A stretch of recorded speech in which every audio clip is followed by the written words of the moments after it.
Hey there, everyone. Good evening. It is Goose. And Max Ketchum. What's going on, guys? Welcome back to Port Priority 8 World Cup Edition. And man, tournament's living up to the name with the international roster we got in the building. It's truly an incredible thing when you look at we had a list in chat about all the flags we need to be considering on display. I mean, we got people from just all over the world, all the continents, and, Smash is a very international game. We've got talent of the top level from all over the world, and they're all here right now to play. And we got coming up some doubles competition of the highest order as well. Yeah, for sure. And it's cool seeing people break some of those international barriers for their teams, right? If you look on the left side of your screen, we got Ken and Sonic, so Japan and DR repping together. But then we got Team America holding it down on the right. Team Lights Out, of course, Light and Cosmos. So I'm expecting double Sonic the whole way through for the left side of your screen. There we go. Sephiroth might make an appearance, but I kind of doubt it, honestly. I think Sonic is one of the best doubles characters in the game. And then we have Fox and Aegis, which is a great combination. If you ask me, you get so much speed and power all at the same time. Right, and the keep-away game of Sonic, as we all know, is on deck, but then, of course, both of these Sonics very capable of being super aggressive, so I think there's going to be a lot of button pressing and a lot of fast movement on the screen, I'm guessing. I have to agree. I mean, 4 speed demons right in front of you guys, and you don't really have the room to run away when there's 2 opponents coming for your neck. So we'll see how Ken and Sonics are able to do against these super aggressive players. I mean, America, the U.S., particularly has a reputation for being a more aggressive region as well. Yeah, and we're seeing right now kind of a split true 1v1s occurring at the beginning. They're kind of almost picking their opponents. I have to wonder at this level if they're kind of choosing, like, all right, I know you're comfortable against this Sonic, this player matchup, because at this high of a level, that's kind of a consideration they can make. So far, less scrambly than I'd expect. A lot of 1v1 action, honestly, happening. Well, I can tell you one thing for sure, Goose, and that's that Light will be coming for Sonic's neck in this match. Absolutely dominates him in the 1v1 typically. He has a very positive set record against him all time, so you know he's going to want to find him on the screen, try to isolate him, and he's done a pretty good job of that so far. It looks like it has been Light versus Sonics and Cosmos versus Ken for the most part. Right now, we got pretty even trades on both sides of the screen. Woo! A connection there. The ability to see that coming in that setup, you've just got to have the reaction time on deck to hit that up air. No, I love that, man. Light, of course, a double specialist. He's got a crazy track record with Mars over the years. And since he's not here, hey, might as well team with one of your other homies. Try to get it done with Cosmos. So far, it's working out for them. 6 stocks to 4. But, of course, just a quick breath away from the loss of Cosmos' first stock here. Yeah, and definitely, starting to be on death's door for both of their stocks. These are both pretty light characters, but playing from behind, in doubles, it can be a little rough. You got to make a little bit of adjustment on how you're thinking about your stocks. I wonder if one of the 2 Sonics is more of the stock tank than the other, or if they're just both just trying to play super quick and aggressive. I feel like it's a lot of adapting on the fly and kind of just taking every match as it comes, right? Right. In your mind, you might think probably Ken would be a little bit more avoidant. Sonics, I'd say, does have an overall more aggressive playstyle, but you can't really just simplify it too well against characters and players like this, really. Absolutely, and we're starting to see, the stock counts evened up. Definitely a lot of percentage on Team Dual Sonic. Up smash not quite going to kill yet. Well, I love the response there from Light. You want to edge guard my partner? I'm going to go hit you for that. Barely makes it back to the stage as well. And what was once a pretty solid advantage for the green team is slowly starting to dwindle. Yeah, absolutely. Man, those back airs. Light in the corner there. Just back air, back air, back air. Finally able to secure that stock. And now Team Double Sonic on their final stocks apiece. Let's see what they're able to do here. Almost finding that neutral air to back air, starter, and finisher on Cosmos there. But he's going to get away. Gets a quick breakaway with Sonics on the left side of the stage. And just right back over to cover for Light and allow him passage back to the center stage. That's what's so good about these top-level doubles players. They know when to switch targets. It might look like they're playing these 1v1s, but, think about that first stock, the up air Light landed. He was completely ready to switch for the kill on the drop of a dime right there. And on that particular setup, that was like you had a half a second maybe to make that reaction. So it's just interesting that they're playing neutral in these one-on-one scenarios, but then also they're having to literally look over there and say, oh, what's my buddy doing? Is it just scrapping in neutral, or do I need to actually break away and make a play? Totally. You got to have like the wide view on the screen when you're playing doubles. Be aware of everything that's going on, but don't give up focus on what's right in front of you. And then we're getting down to one of those scenarios where it's a stock apiece. Obviously, a double team versus a single, really, really rough. But we've seen top-level double players like Send, especially with Ness, be able to 2v1. I don't think Sonic is really as much of a character that's going to excel at that. And looking rough, but you still got to respect the fact that everyone on screen only has one stock left. Oh, what a follow-up there from Light. Yeah, standing on the platform, knowing that back throw would put him just high enough for the up smash to connect. And yeah, I don't know if Sonic is the best character for 2v1s. I don't think so. There's not the worst because there's evasion at least, but like, I don't know. Besides Ness, I'm trying to think of who are the good 2v1 characters. Pac-Man's probably all right.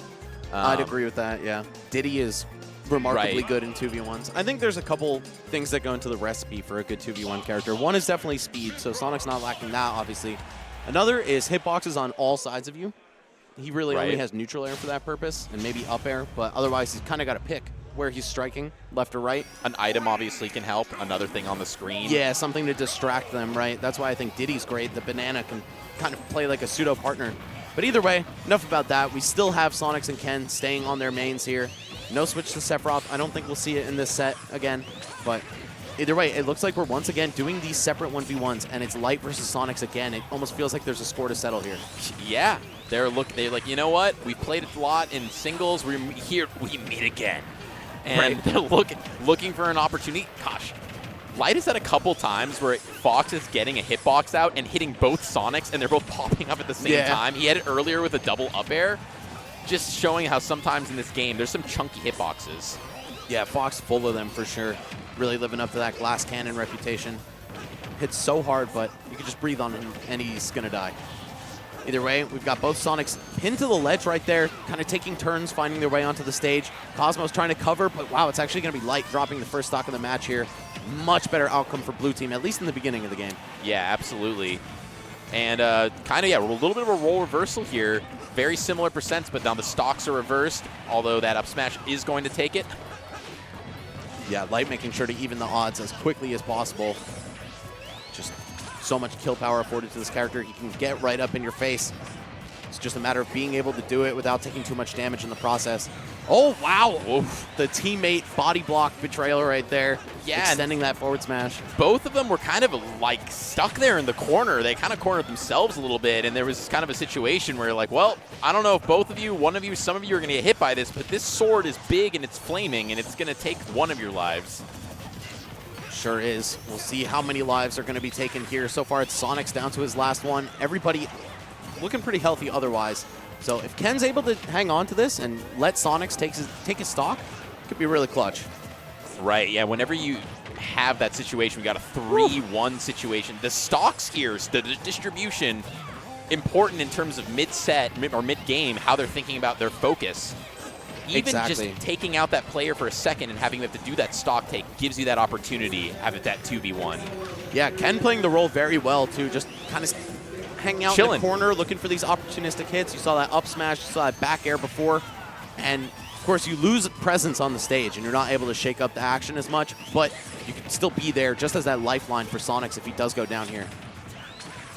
Yeah, playing just really smart, phenomenal play right now and just not dropping much of anything. Ken just hasn't really gotten hit in a long time. Is that a double trade? They're saying we're going to take Ken's stocks by taking Sonics out. That's the only way they've taken one back from him in this game so far. Ken staying so patient, blocking that up smash. Is he going to do anything devastating off stage? No, just a handoff. Max, I don't think he's been hit in the last minute. He's at, I'm looking down at 132, and I'm seeing that number. It's just been the same. They need to find a way to hit this guy. Again, you just got to hit the partner, right? Let Sonics run in there, be the punching bag, and then maybe you'll make some progress by having him share stock again. At this point, it's pretty much guaranteed that game 2 is going to the green team, or blue team. It's been a long flight, man. That's all I got to say. Oh, looking real deep.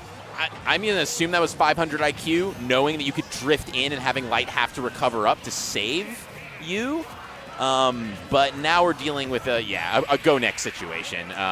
Even if they were able to kill Ken, looks like they're all having fun up there too. Look at that. It's all smiles. Everyone's having a good time. Hey, for a set that's going to be this long and grueling for these guys, you got to keep that attitude positive. Make sure you're just, pushing through every game and not getting hung up on something like that. Of course, they won game 1, so it's easy to shake that off. Right. But if we see a repeat performance from Ken and Sonics, I think we might start to see the wind come out of Light and Cosmos' sails a little bit more. Yeah, interesting how they didn't actually take any of Ken's stocks in terms of killing him. It was just there was a shared stock, but whereas I think we're starting to, like you were saying earlier, the more aggressive versus the more conservative approach. That is actually, I haven't seen a lot of double Sonic in our region. There's not a lot of Sonic players, but like that is actually so brutal to have on a doubles team, aggressive, conservative Sonic, and have that dynamic as your doubles team. That sounds really broken, to be honest. It does, and it's just so hard to catch this character in general, whether he's attacking or defending. So we'll see if Light and Cosmos are able to use their own speed to their advantage in that category. Of course, in 1v1s, I think this is pretty much Sonic's worst 2 matchups, or 2 of his worst matchups. But it's interesting to see how Ken and Sonics are able to defy the odds in doubles, at least in that second game. Let's see if they're able to repeat history here. Starting off with some scrappiness. Light under the stage, but keeping his cool, teching it again. Really good awareness, and that's his top player. Keep your cool. I may be under the stage, but I'm able to get right back into the fight. And looking pretty even here so far. Man, once again, it's just Light versus Sonics at every possible opportunity. I feel like Ken and Cosmos don't really even care that much. Like, they have no bone to pick with each other. They've gentlemen to the decision that we're going to let y'all fight it out. Yep. Oh my god, I thought we were about to see some crazy ping pong from the blue team right there. Didn't end up panning out, but still slight advantage to them in terms of how much damage has been put on the board. All right, Light getting some combos off on Ken. The assist from midair from Cosmos. The up B bullet gonna come right down, pass him back off. But so far, it's looking like everyone could die at any moment, but nobody has yet. Really, really pretty volatile now, and it's going to be who's going to take that first stock and start to get some of the momentum, and it looks like Green Team is going to strike first. Looking for some action on the side here, and the F smash is definitely going to take it at this side of the stage. Man, Ken, just such an opportunistic player. Once again, he's saying, I don't even need to help my partner in the middle of the stage. He's got that. If I can just hang out in the center or on the sides and pick up kills off his stray hits, we're looking good. Yeah, just survival and finding those opportunities to take those stocks. Sometimes he doesn't need to be flashy, it doesn't need to be cool, you just need to be in the right place at the right time. Yeah, positioning is so important in doubles. Just why I really appreciate the unconventional strat that these guys are going for. Ken, though, back in the mix a little bit here, despite his high percent, said, you know what, I got to get my hands dirty too. As he just rolls twice to disengage. Oh my god. Sometimes, I thought there was some 4D chess that was being played there. Yeah, sometimes a weird kind of bad play can beat the optimal option, right? So Ken very aware of that. Sometimes you got to do some unconventional stuff at top level. Oh, excellent whiff punish there from Cosmos. Ken unable to deliver a kill in response. If that were forward smash instead, it doesn't matter. His boys going to pick it up for him. Yeah, looking good for Green Team this time. Ever so slightly, they're in the lead. But Light, of course, being such a fragile character, he's got to watch out. They've been I've noticed that Green Team has been pretty good at pushing their advantage whenever they're able to get both Sonics in a corner and just kind of get that ledge trapping started, but then diverting right back to these 1v1 situations. A lot of platform action here, a lot of early kills that are potentially available. Oh my god, Cosmos trying his best to get Light out of a terrible spot right there. Instead, it's going to be Ken finding that one opening. And now we've got even stocks, just a ton of percent in the favor of Green Team. What are they able to do here? Holding down center stage, I like that. Oh, but Sonics is back, Ken is back. And now it's Blue Team back on the offense. Looking for, again, another opportunity for Green Team to kind of control stage. A little bit of spaghetti here with some, you're going to have some team hits every once in a while. Yeah, the bigger your hitboxes are, the harder it is to not hit your teammate. And man, that flaming sword, it covers a bit of the screen, some of it. Yeah, Pyra is such a great asset to have on your team, but can be a liability. Absolutely. Just the wild swings. Oh my god, scrambling. Yeah, just finding it in another back air. The back air is really, some people call ultimate back air the game. Everyone's got a pretty decent one, but all these players really finding a way to place it at the right moment to take those stocks. And now we're in a 2v1 situation. what a setup. If that was on purpose, Light, you might be the smartest player to ever do it. It might, yeah. Okay, back throw into what? Misses the up B, Oh, hits no. Light instead. Hold on, Ken. We've already seen just how hard this guy is to put in a bad spot. If he's able to just stay on his feet, stay mobile, this might go his way. He's got to get rid of Light first, though. Yeah. Turn it into a 1v1. And Light, I mean, like you were saying earlier, Glass Cannon very much at kill percent right now. Oh, yeah. Certainly Sending Cosmos. not over. Yeah, there we that'll go. do it. Landing there. DI's in because, you know, you don't want to die. Of course I'm going to DI in. But there it is. Light and Cosmos. Game 3 going to them. That was actually probably one of the nastiest little, like, not for how much damage he did, but that, like, that Light, the weight into the jab lock, that was some sauce. Yeah, I got some really clean plays from both teams here, but in our first best of 5 on stream for doubles, this one might go to the distance. It seems like, you know, whoever is counterpicking, obviously, they're going to feel good on that stage. They have a good shot to win. Light and Cosmos won on their counterpick that game. Ken and Sonics won the last time they get to choose. So, Hollow Bastion, I'm not sure if that was what I would expect for two Sonics, right? Really shrinking down the boundaries here. A pretty small stage. And then also you've got small, like you definitely don't have, you have lower top blast zones. So you got to be worried about dying off the top from early Fox up airs. Pyra up airs. Pyra up airs. So yeah, I'm not 100% sure, but I generally just, I don't pretend to understand top player logic for their stage selection. So there's got to be something there that they understand that we don't. I feel like at the end of the day, it still does mostly come down to comfort. Right. I've said it before on the mic where I don't think the stage choices in this game are nearly as well explored or thoroughly labbed out as they are in Melee, nor do they matter as much either. Yeah, and that's the main thing. I think it's so volatile when you think of how if Ganon could play in Melee every stage on Yoshi's, he'd be a good character, right? Right. But like, there's no one in Ultimate that you could say that about with a stage, really. Yeah, very, very few exceptions.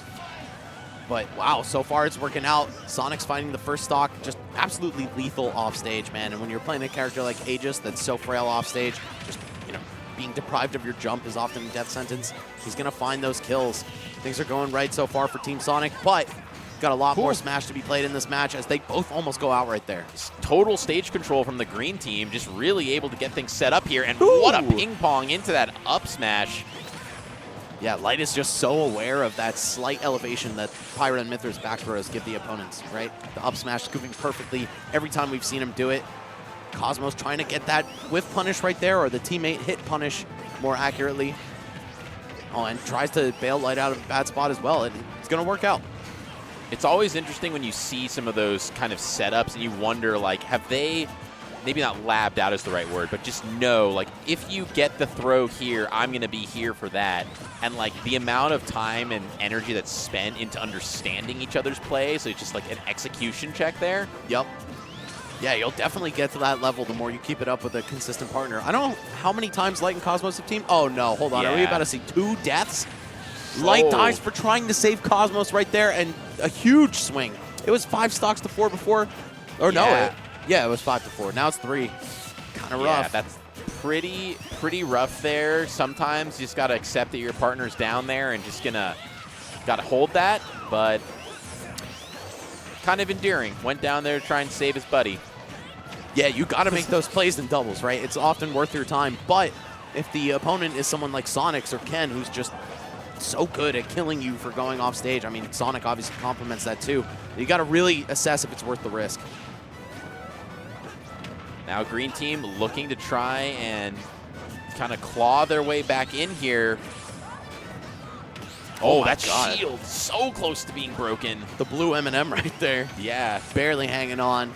And now Sonics is going to go down to his last stock as well. Ken maybe shortly on the way to join him. No, barely clinging to life after that stage spike from the up B. These back airs, how is Ken going to deal with them? And then you see Light just disengages, goes like, nah, I got my guy. I really want to fight over here. Yeah, I actually see a target on this Sonic's back, so going for him. Also, he just knows that Ken at a high percent is always going to play super defensively, be as hard to hit as possible, so might just want to take Sonics out first. Yeah, completely makes sense. A stray hit in the scrap is going to deal with Ken. Probably just wants to get that final stock off of Sonics. Yeah, focus your efforts more onto him. But now Sonic's with a chance for the edge guard. No, barely misses that up air. Oh, Ken doesn't kill Cosmos either, though. Yeah, just looked like it was potentially the kill move, but not quite. And then the down smash.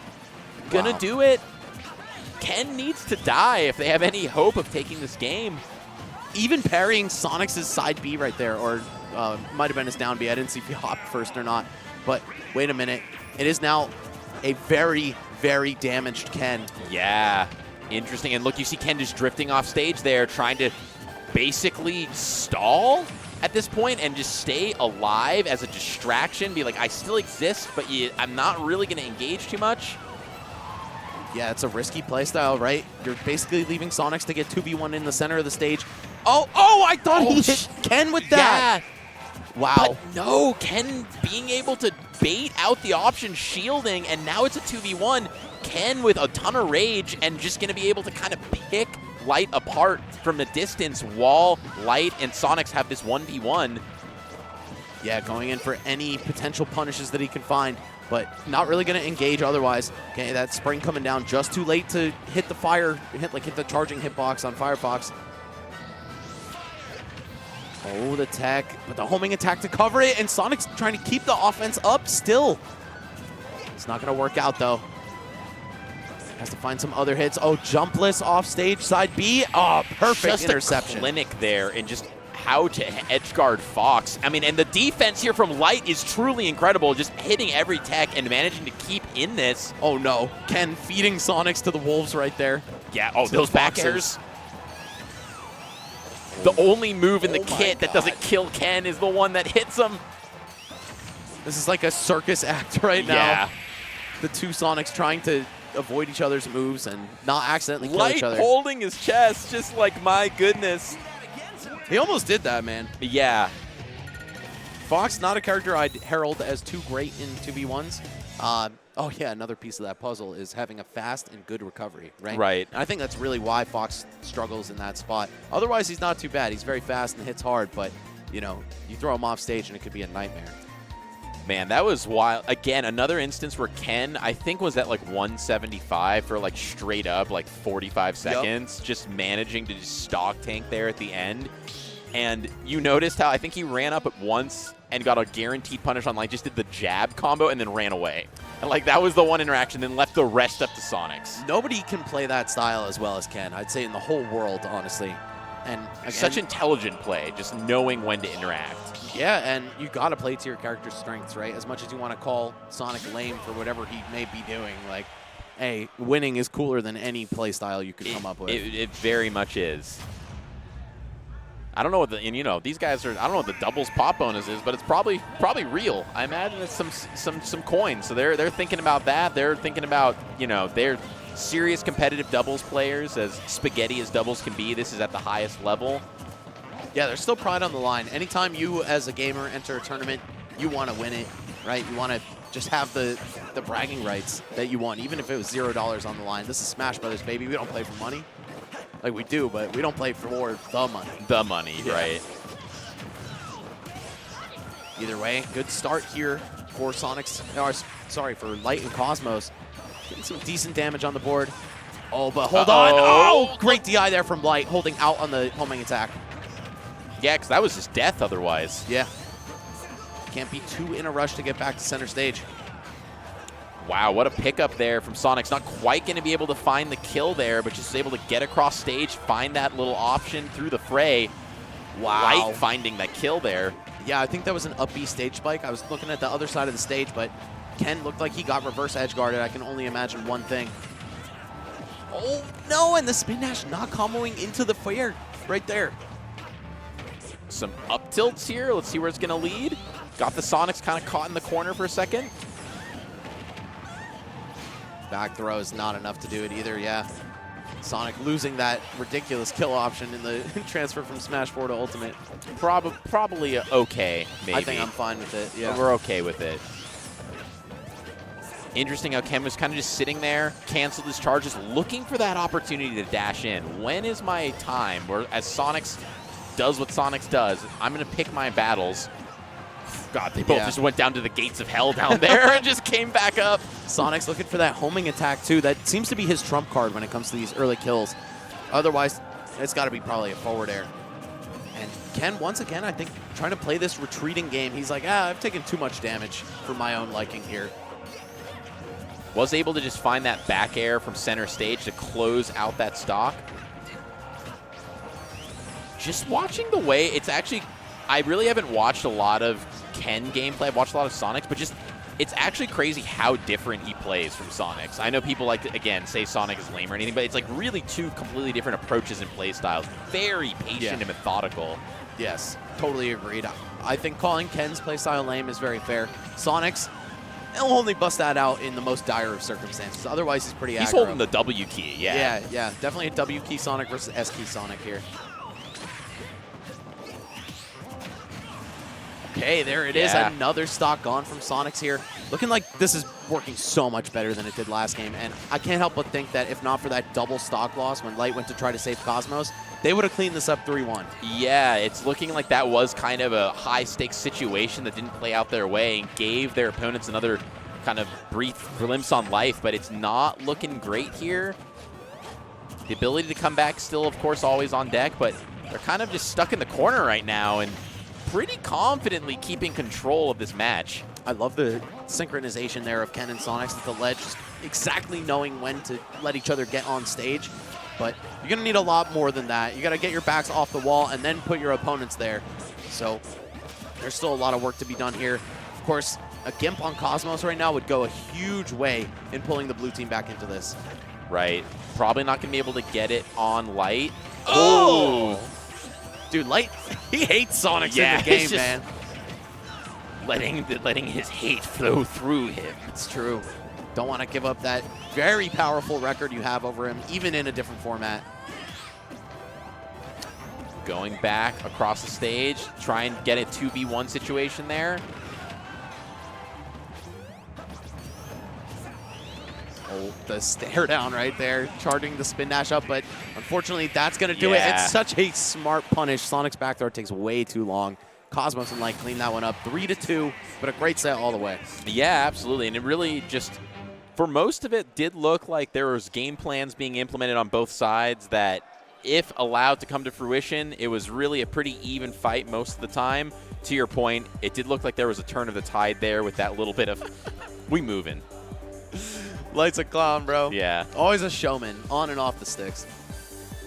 But yeah, as you were saying. Oh, yeah, just really great stuff from both teammates. Was fun to watch the double Sonic. I enjoyed seeing the dynamic of their game plan being executed and just kind of the thought that's clearly been put into how they're doing it. It's not just two Sonics spin dashing around the screen. One guy's holding the W key, other guy's holding the S key, and there's this methodical approach to how they're playing that matchup, and it was just cool to watch. Yeah, no, I really like the difference between Sonics and Ken, and I think seeing them play at the same time actually really helps you illustrate that, right? People might be quick to lump it all together, but there's definitely such a wide spectrum that character can be played on. And then you also have Light and Cosmos, who I'd say play a fairly similar style. They're both aggressive by nature, but Light turns it up to 11, whereas Cosmos is like a 7.5, 8. Yeah, well, and it was just really funny to see the disengagements from Light when it was just like holding, doing the Fox ledge trapping, which is obviously one of the things he's known for, and then literally just turning the other way and just like, I'm gonna go over here now. My opponent that I actually want to kill is on the other side of the screen, so I'm gonna let you get off ledge for free to go try and kill this guy. It was funny to see that happen like half a dozen times. No, for sure. I mean, that target switching, again, a really crucial component of doubles. You want to make sure that you're actually getting a kill worth of a punish instead of just pressing one guy to the ledge over and over again while your teammate fights solo as well. No, I mean, if they're going to pass him off to you, make sure you hit the most powerful follow-up you can and close the door on those stocks. Doubles, of course Smash is a game of stocks, but you really feel that in doubles when you can take one from your partner or like just play like Ken did and hang on for super, super long and really improve your odds. Yeah. Now, up next, Sen and Luis versus Kurama and question mark. Interesting. And this is Dark Wizzy. Okay, I was about to say.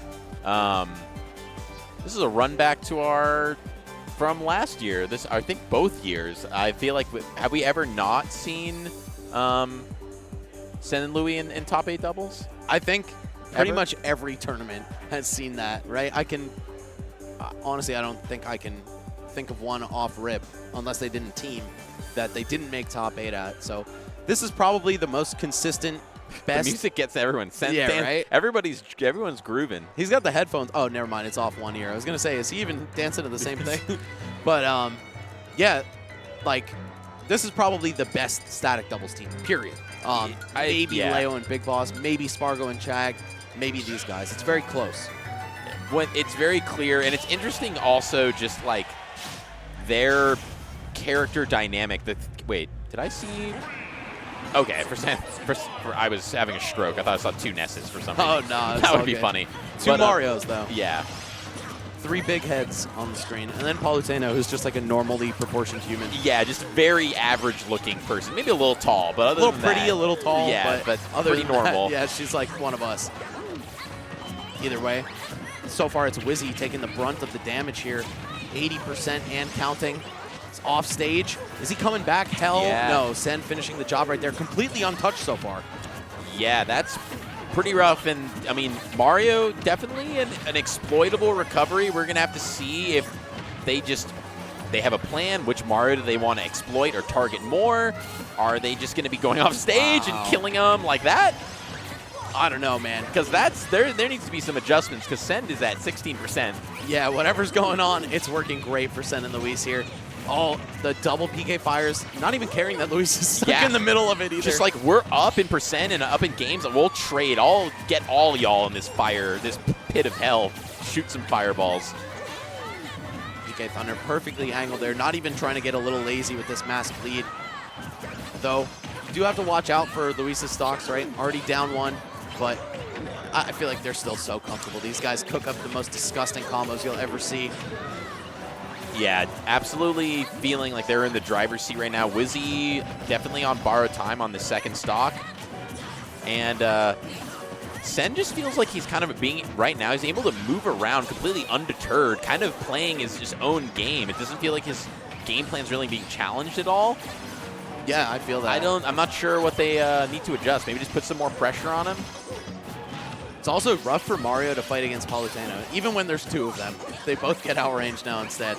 So I feel like Dark Wizzy and Kurama might be a little bit too focused on trying to get through this wall of nairs and back airs and deal with Luis. Meanwhile, it's Sen who's coming in and picking off the stocks, really playing that kind of Ken-esque role compared to last set, right?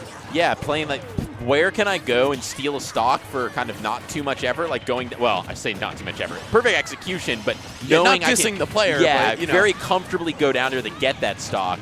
And then Louis kind of just being the brawler with all those super fast aerials and just everything that makes Palutena a really good character, exploiting the stubbiness of the double Mario. It's like you have your tank and your DPS. Louis is definitely the tank right now. Send the rogue in the back trying to throw those knives at you. Yeah, absolutely. Oh my God, doing Oh, trick shots out here. It impresses me every time, man. I've been watching NES players do that since the Stone Age. Both of them, yes. That's so great. Just the lack of, well, I mean, the respect for his teammate. Just be like, hey, buddy, I'm going to get both y'all in this down tilt because, yeah, that's what we're going to do to get the extra damage. And just the body block there, forcing out the option. What else was there to be done? I don't think there was much. And what else can you expect from a team like Sen and Luis, man? These guys just so, like, consistently grinding and going to tournaments, right? I think that's one thing I really admire about these guys is that you'll see them at all the majors. Yeah. Well, and they also, I mean, they're both, I mean, you know, West Coast, but they come up to our region all the time. Yeah. For Daddy's Den, I think they've come up for some even smaller regional events. They're grinders. They like to show up, whether it be PNW, whether it be the majors. I mean, grinders get rewarded. You win doubles, you pay for your flight. There you go. Right? It's that ecosystem. And, man, these guys win at doubles a hell of a lot. They just won Let's Make Moves Miami 2 weeks ago. So they took it? They did. And it feels like very few teams in the world can take them down. So I'm really looking forward to them in winners finals, assuming, yeah, that's the other side of winners semis. Yeah, it's going to be great all the way through. But right now I do want to see Kurama and Dark Wizzy start to turn it up because both of these guys, usually separately, will do great in doubles, but now they're starting to team up. Interesting. It's working. So maybe, and like we're talking about a doubles team that's tried and true, and maybe, I don't know, maybe you know about the history of how recently these guys have started a team. Maybe there's still a little bit of tuning happening on the car that is that doubles team. Yeah, and they're starting to figure it out. This is like Microsoft versus the little tech upstart. You know what I'm Okay, saying? Where sure. you know it has some potential. They got a good product, but they just don't have the years in the business. Microsoft's got a lot of patents that the other guys don't quite got yet. Right, right. So we'll see if Kurama and Dark Wizzy are able to put something together here. So far, it doesn't really look like it. This time it's Luis who's looking extra healthy, but we'll see what Sen's able to do. I mean, again, his role is kind of taking those stocks off the placement hits from Paulo. She's so good at setting you up for follow-ups. Absolutely, and Paolo just standing there in the middle of the stage, shielding both of the Marios, but in a little bit of trouble there. It's interesting, watching last game, like how methodical Sonics and Ken were in terms of the split.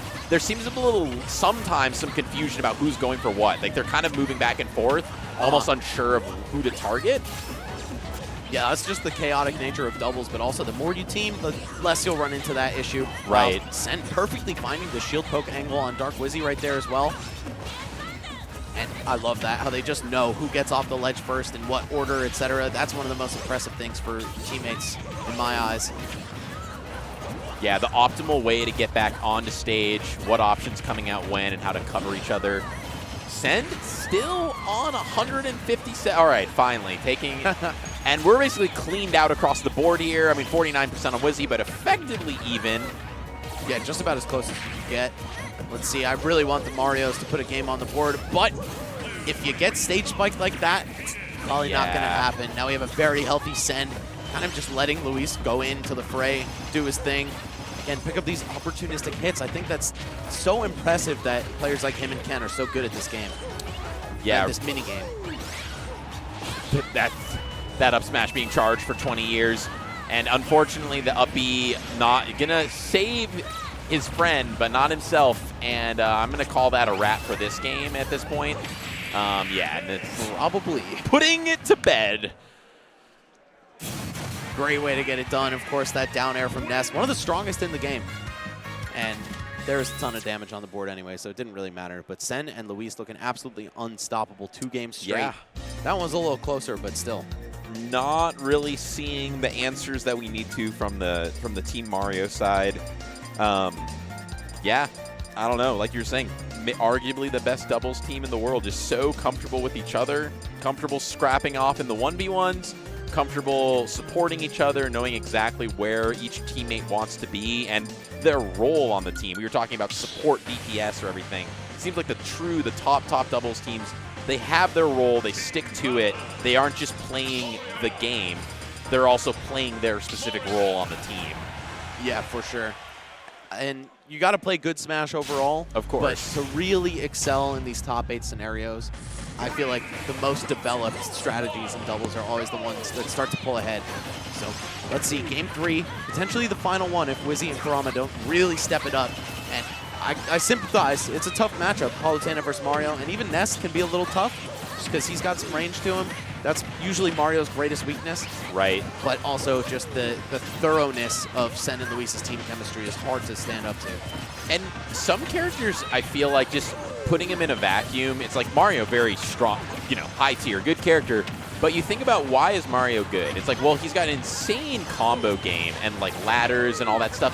How much is that going to be able to come into play in the chaos of doubles? Right. Same thing with sometimes like Bayos and things like that, where it's like, are you going to get interrupted into what makes your character actually good? And if so, what are you left with in a doubles scenario? And we're kind of seeing it play out right here.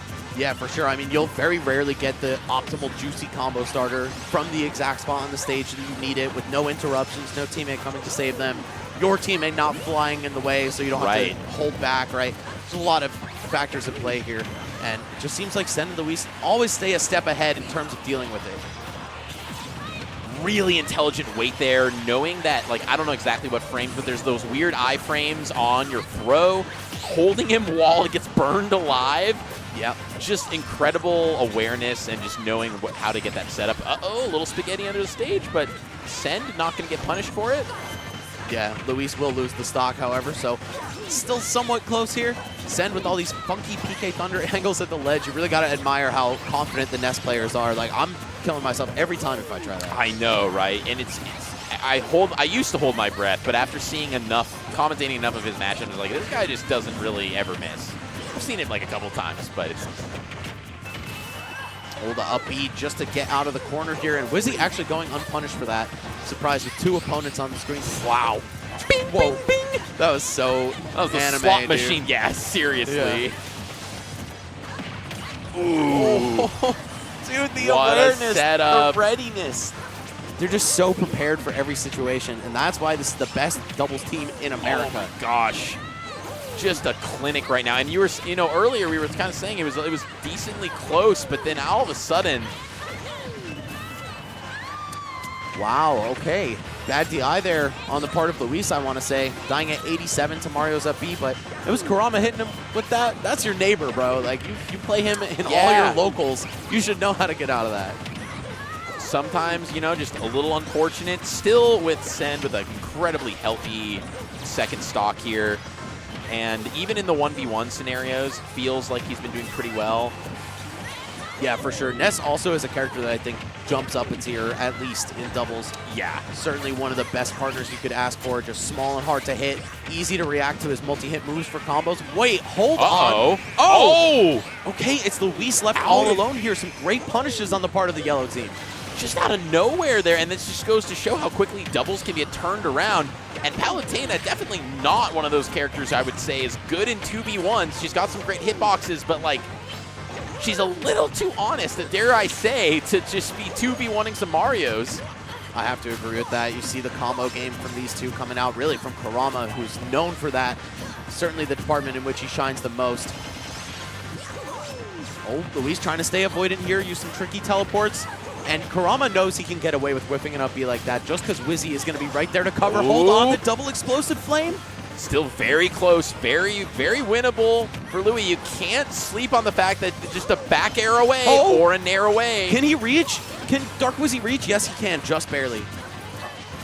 Wow, that neutral air really sending it quite a favorable angle for the opponent to be able to recover from, right? You don't really see it gimp too much. Oh, and just a little off the mark. Yeah, I was looking probably for the duo combo there. Nice parry, but not going to get anything off of it. Luis has to be airball. Just imagine if he had, imagine the counter if they're in the middle of them and killed both of them or something. Yeah, like the forward smash reaches through her, kills one of them, the counter kills the other Mario. Oh, man. So many ways that could have gone wrong for Kurama and Dark Wizzy, but good on both of them for having the patience to just not press anything. Just waiting to press a button, knowing that there's two of them, and like, is she gonna, I guess down smash could have hit both of them, but like, they're gonna react to that. So just allowing him to land, saying, excuse me, good sir, what is your option?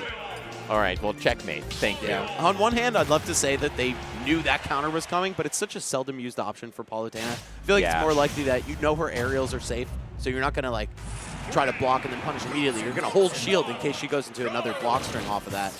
But either way, it's still going to work to the same effect. Looks like yellow team's on the board now. Double Mario getting it done. Can they do it again here on Pokemon Stadium? A much different stage layout, a lot wider on the floor, no top platform to speak of. I think that was a big X factor for Mario.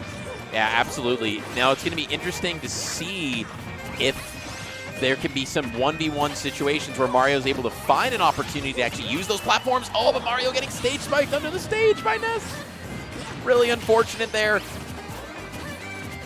Not really having a whole lot of options there under the stage when you're dealing with that Ness forward air. Even if you tech those, just Send so comfortable going incredibly deep, looking for those kills. Same thing with Louis, and we're just seeing an expose here in deep edge guards. Oh my god, no way Wizzy is dead again. What the hell is going on? 3 stocks in the first 50 seconds, Goose. Yeah, it's not looking super great when you're just stocks flying off the board there. Send even throwing out the bat, maybe taking something for a spin. Yeah, it's going to be really rough to try and make this kind of comeback with that kind of deficit. Yeah, that was just such a brutal opening right here. And, you know, Mario not exactly known for his recovery despite being Jumpman, but still, you got to find something here. Use that combo game to your fullest advantage. you got to take a stock immediately. At least one off of each of these guys just to stand a chance. Yeah, and Sen not even really at kill percent unless we're talking some super raw, just F smash at ledge kind of read. But, okay, looking for... I thought Sen was going out there for like... He definitely was. I think a 1-2. Again? Oh my god, what are they cooking What is happening? right now? How are they getting grabbed like, over and over? I don't even... I don't understand. Pummel's so annoying for Mario to deal with, being that he's so stubby. It's a little tough for him to get in punishing range. Holding the charge on that up smash. Jesus, knowing his block dodge was coming. I swear, I'll clean up. It's 3. This is rough. And, you know, congrats to Send and Louis for... I mean, it sounds toxic to say, but I'm just like, congrats to moving on in doubles. I'm just looking at the stocks. I'm like, they still hadn't killed either of them. I mean, there's no way they're not winning this. Let's keep it a stack. Going on to the winners finals, but, you know, Kurama's still going to fight as best as he can. Yeah, you never give it up, you know, because... Get the stock, okay, a little momentum. You don't, we're not unplugging controllers. I know recently at Big House, I know... No, nice, cute little gimp attempt there with the cape. Not going to work out, but I like it. All right, if Luis and Sen keep clowning like this, and they just mess up a little bit, maybe... I mean, how much damage? Okay, maybe Kurama could get them to last stock. Yeah, I was going to say, maybe last... Because, yeah, just throwing stocks away. That stock was also on borrowed time, for sure.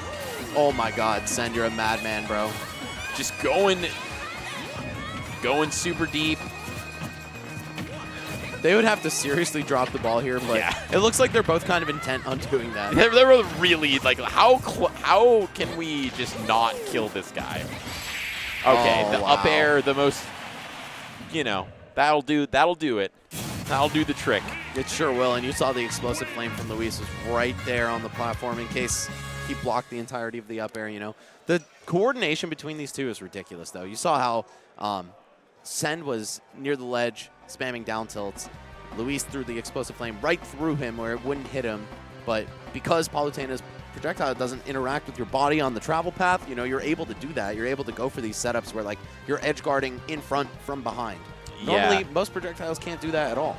Right, exactly. But Palutena having that unique property where you're able to control that space and just kind of teleport it into being. And then also you're seeing the awareness of the grab going out there. Sen putting himself in that exact position to, I assume, either get a down air or a back air to, like, on that exact trajectory path, just knowing where it's coming. But that was the funny re-grab. Like, Louis grabbed, I can't which of them it was, like 3 times in a row, just kept on pummeling him, and the pummels were, like, hitting the other Mario through that. Yeah, because really you want to forward smash him for the end lag of the throw, right? But Mario's so stubby that the hitbox of the pummel is actually interrupting him from doing that. That is, like, you keep running into it over and over again. That's some Palutena privilege right there, actually. The fact that he was able to do that. Surprisingly, a lot of characters can actually do that against, like, the stubby guys like Mario. Interesting. Very funny to watch it happen regardless. But, yeah, that's going to conclude the other side of our winners semis. We're going to have Sen and Luis versus Light and Cosmos in winners finals. We'll be probably seeing a little bit more from Wizzy Kurama and Ken Sonics, but not quite yet. Yep, and really just excited here to conclude a day of what has been truly some epic upsets, some just incredible sets on single side. As someone from the PNW, we've been seeing people like Edog on that. I don't know if you saw the base stage. Yeah, the Bayo, yeah. Yeah, that was really, really cool. But, you know, you've always got a lot of storylines whenever you come to a tournament like this. You got cool upsets like that. You've got some heartbreaking ends to bracket runs that you were kind of expecting to go a little bit longer. It's part of it, though. It's part of it, part of the whole experience. It's just like a giant storybook being written in real time. Yeah, I love particularly that Ed Dog win over Base Mage because it shows what happens when you bring all the best players in the world to a pretty strong region that doesn't travel all that often, right? Like the PNW. Yeah, we need to travel more. Yeah, but you know what? But you could inverse travel by bringing all the players here and testing your best guys against, everyone else in the world. So Yeah. it's inevitable that something like that's going to happen at a tournament like this. And it's crazy when you look. I was just looking through some of the brackets, and you see these like no name. I mean, they're no name to me and maybe to you, but not to their region. And you've got like all these little sub regions who are probably have really strong players. Yeah. But like again, not everyone travels for Smash. Some people are really dedicated to the game, but it's not that dedication where they're getting on a plane all the time to travel and play. Very true. Very true. But they can still be nasty, super skilled. And then an event like this pops up, a premier tier event, the most stacked event since Civil War is what I've heard people have been saying. I would not doubt that. It really feels that way here. Some people could check me on that, but I've heard multiple people, both in and out of region, say this is the most stacked event since that Civil War 7 years ago. Damn. So that's going to draw, yeah, it's kind of wild to think about. That's going to draw some talent out where maybe that local Snake legend who's really good but never travels, like, you know what? I'm hopping on the plane to this event because you know what? JetBlue flights are only $89, and I'm going to hop on that stuff, and I'm there. So you get that first-time appearance of regional PRs who might not be super known, and then you have those upsets and those storylines, and it's cool just because that's like the next generation of when are we going to see that player again? Are we going to see him come back? Dude, I still remember last year. What was the guy's name, the Kazuya player who beat Dark Wizzy? Clue. Yeah. Again, a perfect example of like, I mean, the game itself, last stock, last hit, super hype, crazy. The storyline about how people were saying that it was a misinput. Did you see that afterwards? No. Because he was doing, I can't remember what, Kazuya has too many moves. I don't know which one it was, but it was one of his kicks that was angled up. It was like an anti-air. Oh, yeah. And people were saying, no way, that was totally, he just threw that out. It was a misinput. And Clue was like, and he's like the most respectful, nice guy ever. He's like, no, actually, I expected him to come in at that angle. It was an anti-air option I chose, and it was like very clearly the correct thing to do. But yeah, that was a whole storyline in and of itself. Dude, and Eastern Washington, players like Vi and Cattail have done really well at ports in the past. And yeah, now this time it's Ed Dog's turn, I guess. Yeah. Shout out to Vi. Like, that guy never, ever compete, like, so suddenly competes. Whenever he does, scary. He makes an impact. He makes an impact. And also, I see Mute stepping up here. Nice. You were talking about some local killers from Mute's region of San Antonio. Skinny the Pooh at Rise and Grind beating Leo, right? He actually got another good win today. I forget who it was, but I saw him in the upset thread beating somebody quite solid to make his way through the winner's bracket. So it's the best part, man. Skinny the Pooh. That's his fire tag. It really is. Is that so? Not a super traveled player just typically, but I mean, if you've got the second you get an MK Leo win or anything like that, instantly you're put on the map. You check your phone, you're like, I've never had 20 Twitter notifications before. Yeah. Uh-oh, my life has changed within the context of this scene. Yeah, I got to make it to port now, right? Yeah, I got to do it. And sure enough, here he is flying from San Antonio to Western Washington, all the way at the top left corner of the country, doing his thing. But enough about him. Right now, we got the established players up on the screen. We're going to see Dark Wizzy and Kurama sit right back down, actually. They're going to take on Mute and SkyJ. I believe this is the first time they've ever teamed. They were talking about on Twitter how, or at least Mute wasn't too sure if Peach and Cinnarora was a good enough team combo. Well, you're in top 6. That's pretty good. I'm just going to say I did have the pleasure of playing them in doubles earlier today, and it seemed to be working all right. I'm not me and the TO Max, the other Max. The one who runs Domino I know Effect. what you're talking about. Yeah. I don't know if we're exactly the best gauges of if this is a good team, but they definitely had some interesting, I could even notice within the context of our match, some synergies in terms of like how Peach is able to position herself with her float and have this threat range from throws that are coming out from Incineroar, just the raw kill power of both those characters and just the fear it puts into people at ledge. For sure. It feels like an interesting team comp, and like people in our region, because there's a lot of Incins out here, always joke about banning Incineroar in doubles, because there's a lot of doubles. We've had 4 Incineroars on screen for dubs before. There's Mystery Soul, Seesaw. Everyone who's on PR has a secondary, has a pocket Incin. That's so funny, dude. And they've all like taken sets too in results. They're not just like a fake pocket. Yeah, like they actually bring it out. there. Wow. That's very funny. Like, not really a common pocket character, I would say.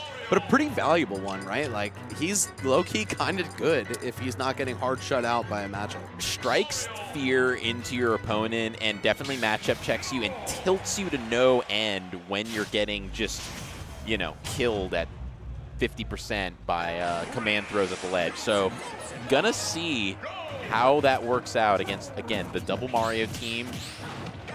Wow, love to see that parry. Wow, Double Mario versus Peach and her cat, I suppose. Yeah. Her WWE competitor cat.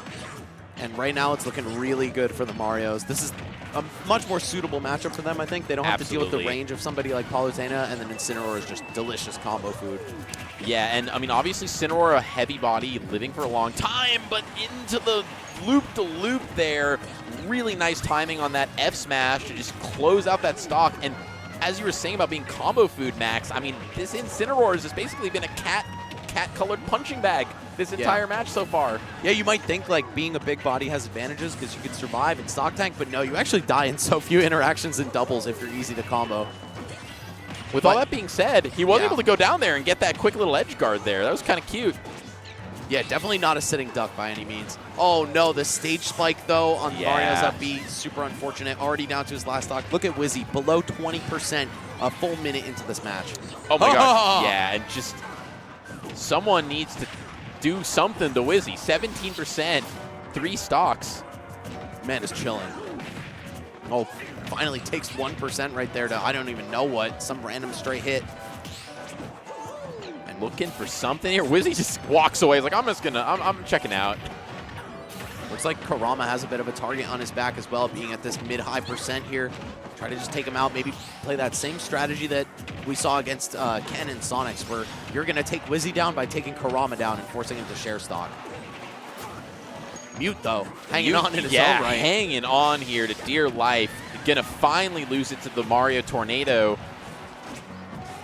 Really need to make... I mean, here's the thing, is that with Incineroar, and all right, taking it, now we got a stock and balance situation, and Incin, probably one of the best comeback characters in the game, able to just delete stocks with his edge guards, able to kill people super early with rage. So still got to really respect him. Yeah, I would love to see SkyJ start causing some chaos right now. Of course, an Alolan Whip will finish Wizzy off anywhere near the ledge. Just not going to be able to find that opportunity. Wizzy is all over this man. And Mute's percent starting to climb very rapidly after losing that first stock. It's looking like a go next for the red team, even with the Mr. Saturn in play. Oh yeah, right. The instant shield break, I think. Yes. Not going to matter too much. I don't think Dark Wizzy and Kurama are pressing shield all that much in a position like this. It's all about the A button right now. Back throw to shake him off. Yes. SkyJ smartly jumping over the Plumber hitbox though. Oh my God! Wait. Get gross. The Alolan Whip just catching both of them, killing them, and like all of a sudden some signs of life here. If we're able to take out Kurama, I mean, like, again, comeback doable. Peach pretty light, so really got to be super careful. Can't take another one of those probably, so really got to be super careful. But as I said, it's looking more and more doable by the second until the dumpster comes opened, closed. Thank you very much. I think this is looking like a go next. A glimmer of hope, but just that, a glimmer. Unless Mudace pulls off the comeback of a lifetime here. Double Flood pushing him back constantly. Wow. Okay, somehow able to weather the storm and get back. Just soaking wet, back to the stage, barely making it. How are you going to float when your dress is so wet like that? Like, must weigh 100 million Yeah, pounds. you know, just think she's getting weighed down. Yeah. All right. Well, either way, Double Mario going to clean up the first game here. Dark Wizzy and Kurama, they were on track for that the whole time. Look at the kill count on SkyJ. Yeah, dear Lord. Picking up those kills. And I remember, was SkyJ and Base Mage a static before? Or because I know I'd seen them last year. They were cooking. They were cooking, but I don't think they were a static team. Okay, I just remember last year, that was a really fun, interesting duo to watch with the floaty Puff. Obviously also some kill shenanigans, and then the Incin. A little bit more probably you would think a consistent team, swapping out the volatility of Puff for Peach, who's just an all-around really strong character. But with that being said, need to figure out the synergies, and Incin just needs to figure out how to not get, you know, just comboed to 100% without being able to actually interact and play the game. Yeah, much easier said than done against these two combo machines. The double Mario, I mean, pretty much an ideal draw for Kurama and Dark Wizzy, seeing SkyJ on the other side of the screen, I think. Or at least seeing Incineroar. When it's SkyJ, it gets scary. Okay. Mute's getting a lot of mileage out of those down airs to start off. But as we said before, we're just kind of seeing... Well, I have to eat my words there. It's like, yeah, he's getting hit, but he's also just really scary down there with some of those Alolan whips. Oh, now it's Mute's turn to get comboed? No, not quite. Peach's floatiness naturally allowing her to get out of a lot of stuff. Not quite as free as it is on Incineroar. Yeah, excellent back air there from SkyJ, making sure to take that stock early. Get these guys started off on the right foot, quite literally. Oh, but a quick response, and now it's actually the slightest of leads for the blue team. Yeah, Kurama starting to approach death's door, but still holding on to those 3 stocks. All right, just going to stall his way back to the stage, take his time. Looks like SkyJ has no intentions of helping with the ledge trap, just wants to set one up of his own, make sure at least one of these guys is staying at the ledge. Just running him there with that Nair, looking to shake things up. And now they have full stage control, and they're trying to hit each other under the stage to get back. But those 2 Marios, only one shall survive, it appears, when they're both under the stage like that. My God, what a bloodbath the last 20 seconds have been on that right side of the stage. Everyone getting beaten up. Oh, Mutace losing a stock as well to the down air. I thought we were going to see something devious on the tech chase there from Wizzy. Instead, SkyJ going to break free. Hold on. I don't even know how to call this one, Goose. It's so close. Yeah, it's a lot of volatility that gets added in here because of the Incineroar and a lot of these F smashes that are just being landed just kind of raw. Yeah. Just walk up. Did he walk up and F smash? Yes, he did. Sure did. Sure did. And somehow it's working at a pretty alarming rate. Yeah, it's been like 2 or 3 this game. What was that? That was the hitbox of the back throw? Dude. It was like his head went down through the stage. That was wild. I've never seen that before. There are some real mysteries in this game, especially with the collateral hitboxes on throws. You remember Ryu's up throw in Smash 4? I don't. But it would kill you at like 70% just with the axe kick. Oh, like if you got hit by the extension of it. Up throw, yeah. So if you're playing doubles, you're not even the one getting thrown. You're just watching your partner die to the kick. Like, oh, wild. Come try to save your partner, please. I'd love to see what happens. Oh my God, with revenge in play, Kurama, so much damage on him right here. Oh, but the down throw gonna send straight up. Yeah, that's the DI that Kurama chose, making sure SkyJ wouldn't hit him, keep himself alive a little longer. Oh yeah, and that's gonna rinse, repeat there. Pretty much consistently always gonna hit those. Down tilt back air. And on the board here, and this is just feeling very, I'd say the most volatile of all the games so far. This is feels like it go either way. Neither of them feel like they're really fully in control, and there's just like a lot of volatility with some of the hitboxes being thrown out by Incin, and then you got these F smashes in neutral, I put in quotes, but like just walk up F smash looking for those punishes and being able to actually find them. Yeah, for sure. And as much as Incineroar can get eaten alive by Mario's combo game, Peach really cannot. So she's kind of like the balancing factor here, where either she'll help break SkyJ out of a bad spot, or if they only manage to get their hands on Mute, then he's going to be fine for the most part. Right. And then you have Incineroar, who's X Factor on his own in terms of how hard he hits. So if they're not able to deliver on that crazy combo game and SkyJ is able to get too many strong hits in, that's where we'll see the blue team start to fall behind. We've gotten a little taste of both teams' game plans here, both their strengths and weaknesses.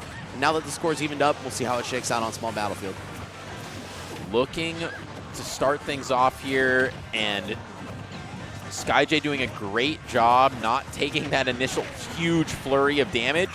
Dealing out some hits of his own. It actually looks like Mutace going to be the first one to be nearing kill percent here.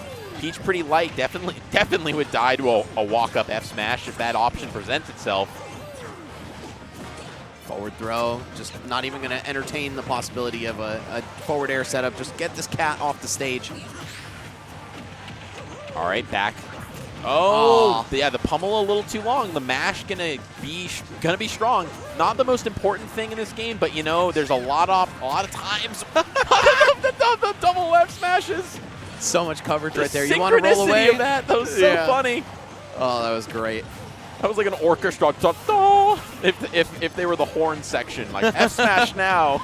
It's like the trombone extending Yeah, all exactly. the way. Yeah. Well, we got the turnip and the golf club. Neither of them are going to connect, and it's Mutace going down right after his partner.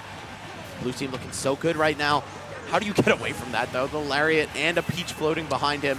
This might be back to even any second. Yeah, and it's funny. Lariat is such a wild move because it just like looks like you can punish it, but like you just can't. It's like on shield, it's going to destroy your shield. You try and run in because you think the hitbox is done being out, and you get clipped by it at the end. It's better to let that cat spin by himself in the corner and just be like, we'll deal with you once you're done. Maybe it's okay if he gets away with this. Although we did see, I think it was Kurama, it might have been Wizzy though, in game 1, triple parry the lariat. Yeah, that was sick. Best counterplay I've seen to that in a minute. Oh no, and Kurama loses his second stock already, but Wizzy has barely been hit.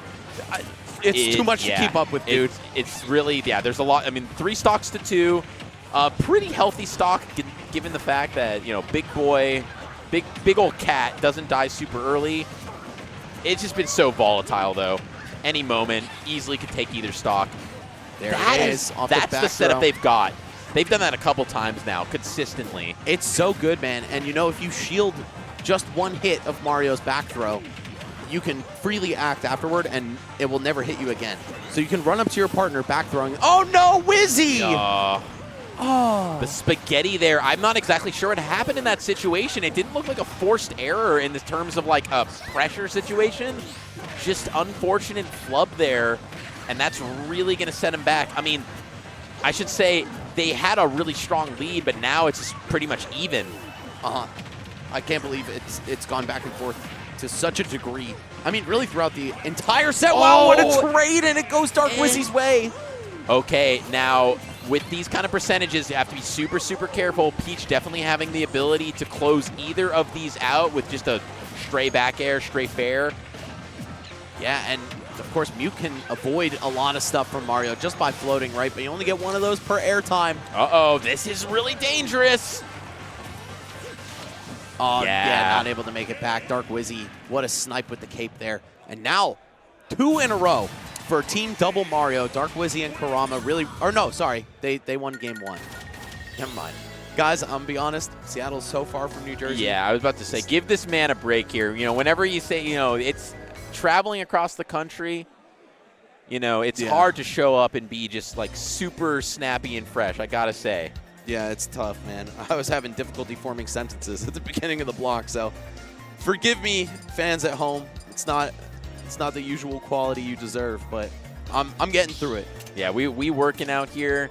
We got the lights down low for this evening. It's been a little weird getting used to with the daylight savings time. It gets dark so early. It sure does, man. 4:30, 5 p.m. Like, oh yeah, we soak up the sun a little. I was just gonna say the Sonic Adventure Battle 2 opening track for that first level. That'll Just for get me a back up second. to speed. It's hard not to be amped when you got Crush 40 playing their finest jams for you. Either way, SkyJ and Mutace going to run it right on back to small battlefield. Do or die moment for them here. Of course, Wizzy and Kurama on game point, but I don't think the stage really had all that much to do with it. No. Once you take the top platform out of the equation, I feel like Mario is just fine on all the other stages. Yeah, it was so much volatility in terms of how stocks were being taken, who was losing them. And stage was really not a huge factor there. And to start it off, I mean, just even pretty much across the board, almost everyone at within 20% of each other. Nothing super crazy going on.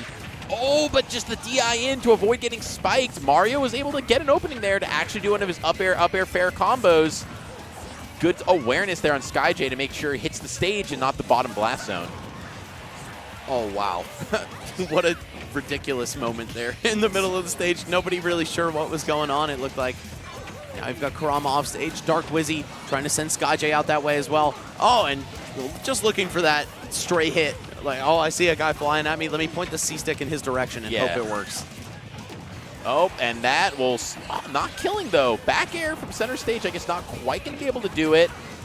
Yeah, something you got to keep in mind in doubles is everything is technically 20% weaker, right? Right, we got that percentage difference.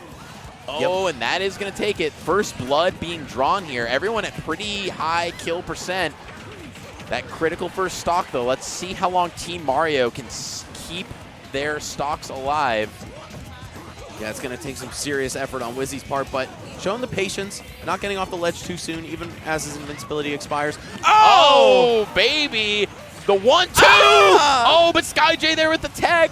Wizzy putting himself in the right position. It's all about the shots you take and the position you put in yourself to take those shots. Wizzy in the right place at the right time. Yeah, we've really seen one member of every team play that role so far in this doubles top 8 Goose, where they're just staying by the edge, looking for an easy early kill. And also, if they're at high percents, hey, that's even better for them because they don't need to take too much risk. Yeah, you know, they're on borrowed time, and there we see the folly of Incineroar. Yeah, he's got a lot of ways to kill you, but if you're hit at an unfortunate angle under the stage, sometimes that recovery just doesn't work. Oh my god, looking for yet another spike. Tarkwizzy on a hot streak. He wants to keep it up. Doing a good job of keeping the Marios both kind of in the corner right now. Getting Mudace off stage. See if we're going to get something started. That Revenge not getting punished. Yeah, SkyJ actually catching a break there because Incineroar was too heavy to combo. We saw not enough knockback on that back air to cause him to go into tumble. Could have been a follow-up from Kurama, so SkyJ with a second chance here. Let's see what he's able to do. You need to get some kills real quick. Maybe just a back air or a forward tilt. Finish the job. Oh, yeah, there we go. And that'll clean that up. Could have gone with, I actually like your F-tilt idea a little bit more because you wouldn't have even gotten punished for it. But getting the cleanup, keeping the stocks at least even, and honestly, it is pretty even given the way these games have been going. Yeah, gonna survive that with good DI. Yeah, that's probably like the most DI-dependent move in the game. It feels like sometimes. It's like that. Maybe Rob up air is up there. Luigi's down B as well. Yeah. Yeah, there's some moves in this game. It's just like you'll live forever or you'll die immediately. Die absolutely. You'll just see your way right into the blast zone and into your next game. And after the dust clears and settles, we are in a pretty bad situation here for Team. That was a funny interaction. Oh, Team SkyJ and Mudace, but they're determined. Catching a lucky break. Determined to give him a chance. Yeah, Dark Wizzy, that directional air dodge, maybe a tech attempt. I'm not really sure what was going through his head, but this guy, I mean, he hits so hard. We were talking about the recipe for a good 2v1 character. Incineroar doesn't really have any of the ingredients, but his raw power, I mean, it's just such a strong seasoning, right, that he might be able to get a passing grade on this. No way if that worked, if the neutral air hit. Yeah, and here's the thing is, okay, really cool coordination here coming out from the Marios. Okay, the mash gonna get him out. I don't know. I feel like they're giving SkyJ a chance to kind of claw his way back into this. Like, yes, they're hitting him, but like, Instant scary. He could Alolan Whip. Okay, there we go. The setup that we've seen time and time again, super consistent, and that's what's going to close out the set. Yeah, man, the back throw forward smash just gives you so much time to react. And I was mentioning it earlier where you can shield your partner's back throw and then go for the punish, but Kurama and Wizzy have such clean spacing as a team that they haven't even needed to do that. They're just doing it raw without that little safety check with the shield. So props to them, man. They're going to be moving on into the top four. They'll play the winner of our next set, which is, I believe, going to be Ken and Sonics versus question mark, whoever came from the loser side. We didn't get to see their qualifiers. Oh, right. That was the thing that was already, I think, already being played on the... Ooh, Meister Leo. Ooh. So that's going to be, well, I'm assuming Leo still going with, blanking on the characters, the Spear. Byleth. Yeah. Byleth, yeah. Playing Byleth in this tournament. I haven't actually seen any Leo gameplay, now that I think about it. So that's if it's Byleth, Byleth Game & Watch. Game & Watch. I'm just... Dude, we're guys, getting old, man. We're getting old. Guys, I'll be honest. Don't get old. We're both like 37,000 years old, and when you do this for a while, you start to forget characters. You've played a lot, and can't say your sentences properly. Can't say your sentences properly. You know, it's only 8:59. I'm an old man. It's bedtime. It starts to happen to you. It sure does. What time is it right now? It's 8:59. For you, it feels like midnight. I need my prune juice right now. Yeah. Oh, okay, never mind. We're going to cut straight into the winners finals, which if we had looked at the stage, we would have been able to tell you that way sooner. So it's going to be Sen and Luis versus Light and Cosmos. Two amazing teams, man. One static, one half of another very dangerous static team. Honestly, when I said Sen and Luis were the best doubles team in America, I think Light and Mars probably give them the best run for their money. It's just that Mars hasn't been too active lately, so we haven't seen him come out and do his thing as much, but I would love to see, like, that sounds like a great exhibition. Yeah. You know what I'm saying? Yeah, absolutely. And actually, now I think, because I haven't seen Mars, play in a while because he hasn't been as active, but yeah, that's two W key holders on a team with two characters, obviously, that are able to hold that W key. Mm-hmm. We were talking about kind of the balance, right, of so many of these teams throughout this bracket. Even Light and Cosmos, I'd say, are both aggressively oriented, but, you know, you don't have to play both roles. You could both be so, you know, crazily aggressive that your opponents don't even get a chance to respond, and you don't really feel that playstyle absence, right? It's like, oh, these guys are so aggressive that why would one of them even want or need to camp? And I'm wondering if there's a comparative example of of a doubles team at a high level that holds the S key. Two really conservative. Like, I can't think of one super off the top of my head that's a conservative, like, defensive team. But there probably exists one. But, hey, you know what? They're not making it to the top 8. So, yeah, maybe not the most relevant of play styles. Seems like being aggressive is rewarded generally in doubles. I'd have to agree with that, yeah. You need at least some component of offense on your team comp for it to work out very well, whether that's one or both of you. I think it is a little easier for it to be one of each just because you get a wider selection of players to choose from instead of finding someone who's just as much of a nut as you. Right. But either way, it can all work, which is, I think, the beauty of doubles. I've always had a lot more fun with doubles in Smash than singles, particularly in the newer Smash games, Brawl, Smash 4 Ultimate. So, as an aggressive player, that's probably why, because I get to press all the buttons I want to. Right, and it's just an interesting format that allows you to be as degenerate or tactical as you want. It's kind of just, it's in every person's format. And you get to play with your boys. And exactly. You get to play with the homies, get to hang out. A lot of people on screen, a lot of chaos. And what we're seeing to start off here is very even, to be candid. I mean, it's about as even can be. A lot of scrapping, really scrappy. They're just kind of, there's not a lot of 1v1. Everyone's kind of just going, pressing buttons on each other. And we're seeing it manifest itself in fairly even damage output so far, but a little bit of a lead from Louis and Sen. Yeah, this is going to be a mess of a set. And not because the players are sloppy by any means, just because they're all going to be at each other's throats for the entirety of it. Light and Cosmos, a little bit of a miscommunication right there. Back air takes Light out off the top.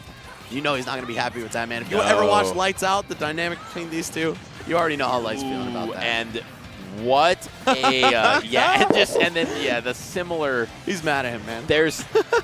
There's a little bit of spaghetti going on. Like, good, obviously, to get your opponent's stock here, but still down a stock. Need to kill Louis. And, they'll be feeling that one. I wonder if there was some offline chat after this game. Well, with a score like this, it's not terrible, so maybe they'll be able to clean it up and have a happy talk instead. Yeah. Ooh, a little bit of interaction there with the up B. Trying to come down with that forward air, swinging at Light. Cosmos able to punish, though. Setting up with the rapid jab. Oh, no, and it's Luis who combos Send out of that. I was like, was that some 4D chess where he's catching his buddy to keep him from going too far? I don't know. Probably not. One thing I want to point out that I think makes Luis and Sen such a formidable team is I feel like they have infinite respect for each other as a player. Nobody ever feels like they're at fault or getting blamed for like a bad interaction. They just shake it off and move. And just being such close friends with your doubles partner and having that mutual respect does go such a long way. You never have sour feelings in the middle of a match. No, yeah, it's all about going next and making sure that, you know, you capitalize off your opportunities and understanding that we are still not molded with the AI robots that they will come in a couple hundred years, so we make mistakes. And we're not perfect, and just go next, keep on having that positive attitude. And they can feel pretty good right now with a decent lead. I mean, Pyra is getting pretty close to kill percent here. Yeah, it's something for sure. You can at least feel like your opponents have to come to you. And Cosmos and Light really trying to resist that urge. You see Light hanging out on the right side of the stage. generally avoiding engagement, which is kind of rare for a player like him. Yeah. But you could see the price to pay. Send and Luis's punish game is crazy. Look at the coverage on Cosmos. Yeah, it really didn't feel. You noticed there that whole situation started with them having center stage, just complete control. And like you mentioned, they're like, all right, well, maybe we'll give it to them. We're just going to kind of chill here on the side. And then they're like, okay, well, we're going to go and exploit that. And just going off stage, making sure that they felt the pain of giving them that stage control. And that's going to give them game one, that critical game one. Yeah, starting off on the right foot, of course, making their way to the grand finals. But Light and Cosmos, of course, very fierce competitors in their own right. There's no way they're going to give it up that easily. Going to the second game, maybe we'll see a bit of a different outcome. What's the stage going to be as well? I know Light loves Pokemon Stadium. Sure enough, it's right back to where we started. Looking for an answer to what what we were kind of talking about being maybe the best doubles team, and gonna have to see if there's any changes, adaptations, because it was pretty close that first game. Everyone was at least down on their last stocks. Yeah, and I think with the answer that Light and Cosmos are putting up right now, this one could very well go to the last game. Absolutely. Almost untouched and a decent amount of damage being put onto both Ness and Palu. Really just shows you the value of a hot start, right? Momentum's such a real thing in this game, whether it's from winning the first game or starting off well in the current one. The up air not enough to finish off Luis here. And Ness too floaty to get comboed by that. Okay, this is where we're going to have to see the kill moves landed. Yeah. Very challenging in its own right, but Cosmos getting it done on the Pyra. Yeah, a little, throwing out that up B to option to get to ledge, a little too high above the platform, so good. Hard punish to have that first stock come off the board. Louis also, this stock very much on borrowed time. Team Green looking pretty clean, just generally not close to death and really playing super strong this game too. So fresh and so green. I was hoping you'd pick up on that. I wasn't going to try and go too far with it, but yeah, ain't nobody dope as these guys. At least in the moment. Game one, it was looking a little different. But that's, I think, just what you want to see. You know, as a commentator, as a spectator, even as a fan of one team or the other, you still want to see it go the distance because you get to watch your favorite team play a little longer too, even if they don't win. Yeah. Oh, that rare Palu F-tilt that, doesn't come out that often, but takes up a lot of space, has decent knockback. Yeah, and the active frames, right? That's the real value of that move. Yeah. You can just throw it out to check several ledge options from your opponent. That said, Cosmos still refusing to go down here. Light extremely healthy in his own right. Hasn't even been touched on this next stock. What an F-smash read there, throwing out that incredibly laggy and rare move, but understanding the spacing opportunity to get that kill from center stage. Oh, those multi-hits, Nair from Palutena, Fair from Ness. Once again, so valuable just because it's so easy to react to that, right? You can follow up as the teammate. You can even get a follow-up of your own if your teammate's not within range. Right. It's just so useful in doubles. Team Green still looking in a pretty commanding lead here. Both Louis and Send on their last stocks, playing really well, making a case that they can absolutely bring this back. But Light and Cosmo definitely have something to say about it. Definitely wanting to take this to game 3 with both points on the board. Some scrambling under the stage. Oh my god, I can't believe nobody is dead yet. Oh, and it's somehow going to be Light off the top. Not what I was expecting, And then but Cosmo off the side, and we look at the percents. They barely took any percents in that interaction. yeah, yo, this is getting crazy. Light and Cosmos, what happened to your lead at the beginning of this game? It's gone. Only very slightly intact in the form of percent. Let's see, Send and Luis starting to get that sandwich going. They have both members of the green team in between them, trying to pass them back and forth, but They're also, making some green eggs and ham right now. when you're the bread of the sandwich, that's great, right? Because you get to pass the opponents off, but you also are lacking stage control. Right. So there's a little give and take to that situation. Now it's Luis left all by himself against two speed demons, two players that aren't going to waste any single hit they get. I love that from Louis, getting jab 1, but having the intelligence and wherewithal to know if I go into this jab guaranteed combo, Fox is going to come and murder me. So just getting literally jab 1 to run away, so just tactical and intelligent and looking for the opportunities to actually close out these final stocks. absolutely still incredibly winnable. And green team knows it. They got to be careful here. Oh, Luis's survival instincts are just crazy. Somebody put this man in the wilderness on a game show. He'll definitely clean up. Yeah, where they go to the island in BC and they have to, drink swamp water and run away from bears. Oh my God! This is how somehow we live in there. The up smash, getting his teammate. Dude, he's running away from foxes and anime girls right now. Oh my God, secures it. The Bear Grylls of Smash Brothers, Luis. Can you do this? Oh my God! Oh, but almost. Light saying not so fast. The down smash going to take it. You see on the player cam. Yeah. There's some. These guys are having fun. The relief there from Light. Oh my God. He almost pulled that off, man. Yeah. So many crafty moments, like the air dodge back off stage in that one scenario on the left side, the very strange teleport angle, and subsequent drift to the floor. He just threw Light and Cosmos both off of his trail so effectively for so long. And it's interesting at this highest level where, as a duo, you have to you have to respect the 2v1 when it's all one stocks apiece. But sometimes you don't want to respect them too much. You want to take that 2v1 advantage. But Louis was able to almost thread that needle. But that down smash was there to close it out, bringing it into Game 3, 1 game apiece. This set really feeling like a heater and getting Game 5 vibes for sure. Yeah, I think after the first two we just watched, it's reasonable to assume that. And I can also assume that we're probably going to see the whole set on PS2. Light, a huge appreciator of the stage, and I don't think it bothers sending Luis one bit. Yeah, definitely so far, stage doesn't appear to be a huge issue. What is going to be an issue, though, for Cosmo is getting killed off the top super early by that Palu up air. Team Red striking first blood.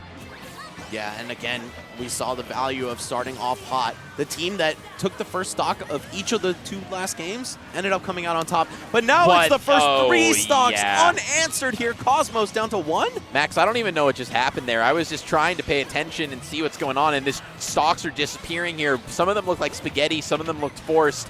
But, I mean, this is the kind of deficit that it feels kind of hard to see you coming back from. We'll have to see, though. I'll tell you right now, this week's Lights Out is about to be fire. Yeah.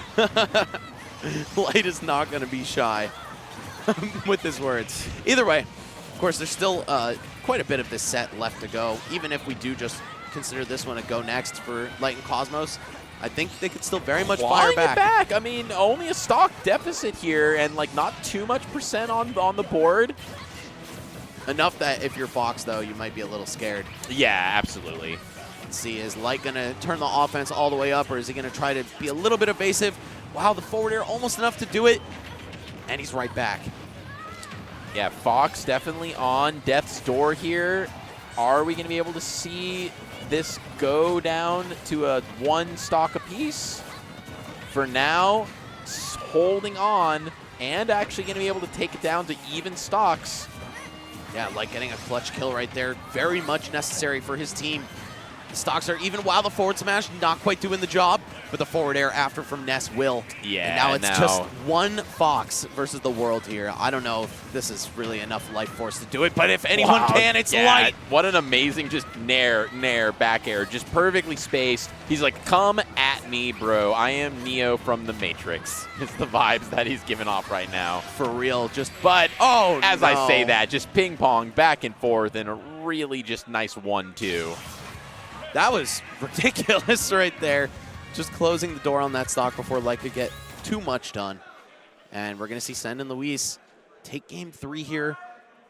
Just 1 off from Grands. And, you know, of course, they were probably projected to make it that far. But yeah, still seems good. I wonder what the seeding is there. Curious. Yeah, the double seeding was posted for this event. And I believe that they were first. But, I mean, like, it's surprising if they're not, right? And whoever would have been first did not make it this far. Shout out to people who seed these events. Man, you don't want to see their DMs, the request 24 hours before the event. I got to tell you something. No, I do not envy Kagged the week of any tournament. Let's just say that much. Okay, Meister and Leo were the first seed. Just been informed of that. And are they still in the bracket? Okay, so they've made top 4 on the loser side. All right, they still got a chance to potentially live up to their expectations. That was a long, long charge. F smash doing a lot of damage to Light's shield, but not enough to matter. And starting off here, Light very quickly put onto Death's Door, looking very likely to be the first casualty of this game. Oh, unless it's Send. Unless it's Send, which it will be. Gonna be able to make it back. What a snipe there from Cosmos. That reverse up B off stage. Just enough to get the job done. But Light living on borrowed time as well. The dash attack, yes, that's going to close it up. And suddenly, Red Team's right back in this. I think they definitely have the off-stage advantage, right? Compared to characters like Fox and Mythra that can't really even go off in the first place. And when they're off-stage, it's bad for them. It is interesting how, especially Fox probably, when you think about the stats and attributes that make up a top tier, so amazing at so many things, but probably maybe the worst, if the worst top tier in the game at going off stage to secure kills. Like, he just doesn't really do it. Yeah, I'd He'd rather set up his ledge trapping, which is so incredible. Yeah, at least, like, if you're Pyra, you can jump off and charge the neutral B, cover both sides of you, maybe get an untechable. You've got your down air, which is disgusting. You got some stuff. Yeah, Fox doesn't even get a lot of reward for going for ledge guards, you know, aside from the fact that he's at massive risk to do so. Yeah, like, and Louis just able to rinse and repeat here. Other people talk about how Fox has kind of that linear recovery, sometimes can struggle to recover. Louis is really exploiting it there, being able to go super deep for those back airs just to close that out. As I say that, Louis' first stock dropping, so that's actually huge. Because, I mean, we're 4-2 here. Yeah, something really need to make something. Something happen. I think we're looking at a Sen and Luis appearance in Grand Finals on the winner's side, to be clear. But I don't know, man. Cosmos and Light, obviously extremely talented. Would love to see them turn the tables, at least make it close. Oh, yeah. Yo. Sometimes you just throw at your nest and you just throw that out there, and you notice the pummel went through again. I didn't until you mentioned that. I never really noticed how that's an actual factor. Now it's come up again with these, like, I don't know what you'd call it, power move pummels that have like a big hitbox in front of them. Yeah, right. Like Ness and Palutena both kind of have that energy. Whatever you want to call it. Yeah. Even some less dramatic ones can do the same thing. But hold up, Cosmos taking Luis's second stock here. I don't want to say it's completely over, but Sen and Luis definitely need to tighten up if they don't want this to get too close for comfort here. Looking for the way to close out this stock against Light. Very much a kill percent to a ton of options back. Oh, was looking for the ping pong there, I think, but, or maybe just tossing him away. Oh, up air? No? Oh my God. what just happened right there? I didn't even see it. It was too fast. I missed it. I think Light might have killed Cosmos right there immediately. And then F tilt from the center. Yeah, dude, that move is ridiculously It's kind of weird how this little boy's leg is just like decently chunky and hits you pretty hard. Yeah, I think it was also buffed in one of like the middle of the game patches for some reason. God, so much of the patch logic, you just like, man, I understood maybe 30%. That's being generous of the patches in this game. Where you're like, okay, no, that nerf made sense. Or like, please buff this character who's just getting dumpstered on. They need it. But then, like, even as a Samus main, like, they're like, let's buff Samus's up throw. Yeah, that was already a kill throw. That. Yeah, it did not need that. And Ness's dash attack and forward tilt and up throw as well. Yeah, like a bunch of stuff that so were random. And then, like, let's never touch Pikachu. Yeah, let's just not touch that character. Right, made it through every single patch with no nerfs, despite being like 1 or 2 on everyone's tier list for a solid year or two. Yeah,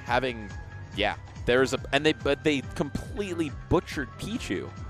Like, that character went from being meta relevant in the first year or so of the game to be completely irrelevant. And, like, you know, shout out to all the people out there still doing it with Pichu. I love the character. I think he's super fun and cool to watch, and he's fun to play, but, like, little puffball just kind of explodes and dies at 70%, so it's just kind of rough to try and play him. Does more damage to himself now after the patches. Oh yeah, that was so wild. I don't know, man.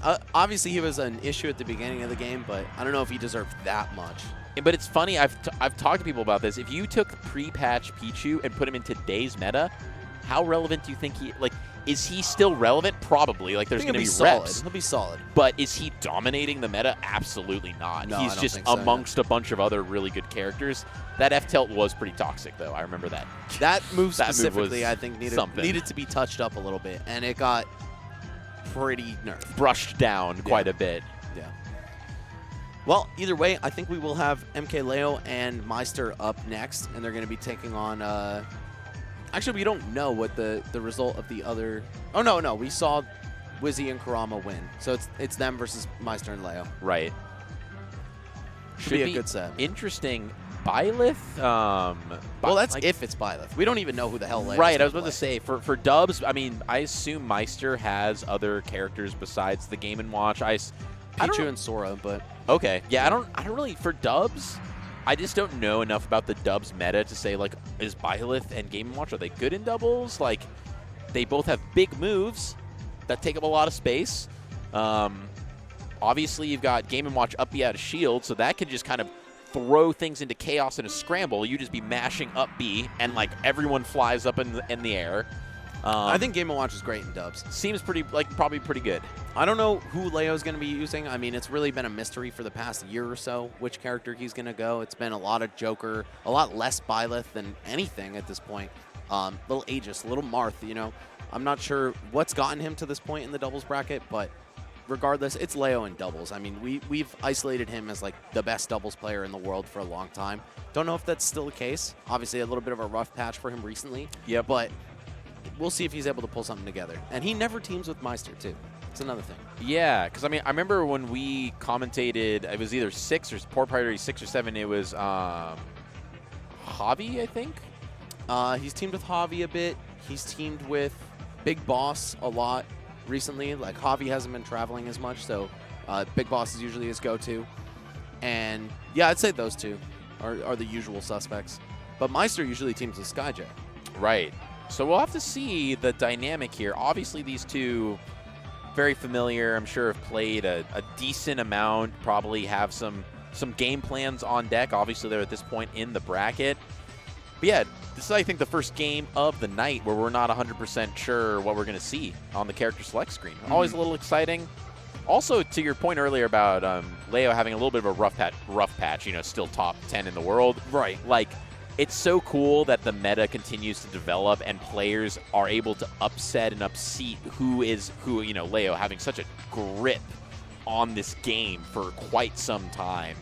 And now you've just got a little bit of a toss-up here, and you see more conversations within the game of, like, there's no more, you know, 100% this person has a grip on the game. Right now, Acola does seem his grip is tightening, but there's still a chance for other players to get in there and to make it not a complete control. So it's fun to see as the meta continues to develop and people figure out how to deal with Steve, deal with these new and up-and-coming players that have been doing really well. Still, you know, what is it, 5 years into the game? Still no true kingdom on the throne just developed yet. Yeah, I'd say Acola has been remarkably consistent throughout this year, but that's still just 1 year, right? When you consider that 4 years of Ultimate were in control of Leo quite firmly. I mean, even until Genesis 2023, we really considered him the de facto #1 with only a few people really knocking on that door. But now Acola has started to lose to Mia occasionally. Right. Rarely, but occasionally. There was a long streak where Mia would always take him to Game 5 and never quite get it done. But suddenly he's capable of taking not just a set, but a whole tournament off of him. Spargo has proven to be a thorn in his side. That said, I still think he's easily #1 right now. Undisputably, to be clear. Also, Yeah. I caught some of his squad strike matches just out there on the floor. People talk about, oh, carried this, carried that. Dude, that guy is so good at the game. Watching his squad strike, dude is a monster. Did he win squads? I just saw one set. I was literally just standing behind him watching him play. I was like, this dude is a master. So I just want to just throw that out there into the ether for anyone who's listening. I have no feel. I don't care who's #1 or not. I just love seeing top-level competition. And Squad Strike gets to show the ability of different players to have them. Yeah. And so, yeah, just anyone who's saying that he can't play other characters or is carried, I don't see it. Right. Absolute master. Now, would he be the dominant, undisputed Oh. number one without Steve, that's a different story. Different story, But absolutely. Would he be at or near the top just on player skill? Yes. Absolutely. Yeah. I can say that with confidence. And yeah, it's interesting that we're having these conversations around dominating characters. It's an interesting thing in Smash games. There's a long history, right, of characters that come out and dominate games. And we look back through the history all the way back to Brawl and Banger, by the way. yeah, Dual Zone. absolutely a great track. Even 64, super early on, you had Pikachu and Kirby. But then, I can't remember who it was. It was the Japanese Luigi player at SmashCon who came out and won SmashCon 64 with Luigi. in 64, and yeah, it was yeah. supposed to be he's one of the worst, if not the worst characters in the game. And all the commentators were like, this is going to make a bunch of Luigis happen in Smash in 64 now. But It's never We're too in- late to it's see your not. character flourish, right? And of course, I think Ultimate is confirmed, done with patches for the rest of the game's lifespan. So we're stuck with what we got. Steve is who he is. Your character is who they are. They're not going up Absolutely. or down the tier list without your contributions. And we see Joker on the screen. So like you were saying, really obviously known historically for the Joker.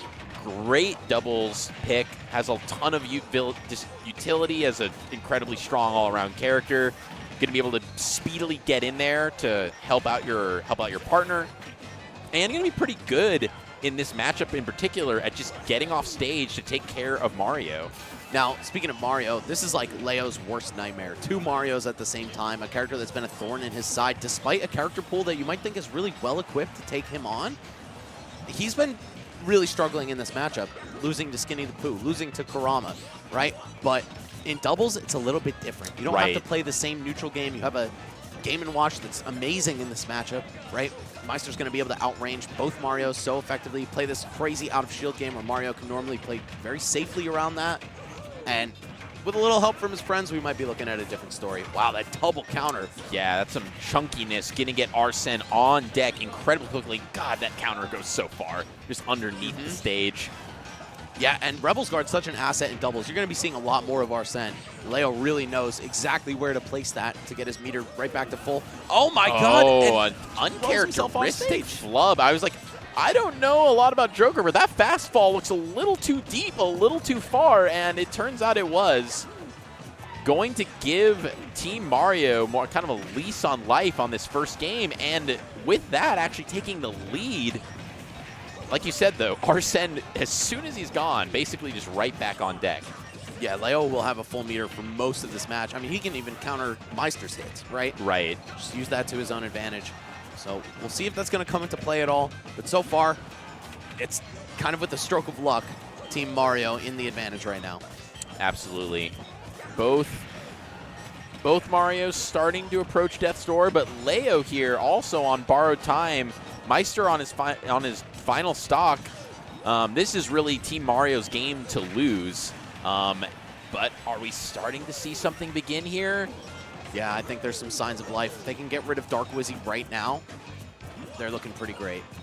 And, of course, Leo has to hang on to the stock. Right now, it looks like he's playing point despite being at such a high percent. And Arseneless. Yeah, still half a meter left to really get Arsene back online. And a premature Rebel's Guard looking to get that powered up loses the stock instead. All right, another glimmer of hope for Team Mario. Back throw into absolutely nothing. Joker throws you quite fast. It could be a little tough to follow up off of that, but wow, Meister secures a kill. Everyone on their last stock at this point. Yeah, pretty Oh, much no. even here. Oh, but that's just going to be a rinse repeat. But you're going to be saved by Arsene at the very last second. The plot armor there, absolutely absurd. Just going to keep Leo in this to live for another day. Yeah, I don't know if he was making that back with the tether or not, but either way, Arsene back air coming through, closing out Kurama. Now Dark Wizzy has to get it done. Wow. Oh, okay. they have smash. That's half the job done right there. And you saw the high percents on blue team, right? Dark Wizzy being able to lock down one stock. That's such an early point in this 2v1 is huge for him. All right, starting to claw his way back in here in this 1v1 situation. Really comfortable to go out there, making MK Leo be kind of tricky with his recovery. And afraid to even press buttons on the way down, too, just knowing how good Mario's up smash is at catching those. Leo's going to be as patient as possible, but Dark Wizzy content to just push him back to the ledge with Flood over and over again. He knows eventually one of these stray back airs is going to kill. At some point, he'll get a back throw maybe. Oh, but Leo slipping right underneath him. Hold on. We got Rage on deck, which is going to be helpful for securing a kill with even just the standard Joker back air. Tacking on these percents every second that goes by. Such an intense scramble at every second of this match so far. Drag down? No. No. Oh, and the back air's probably going to do it there.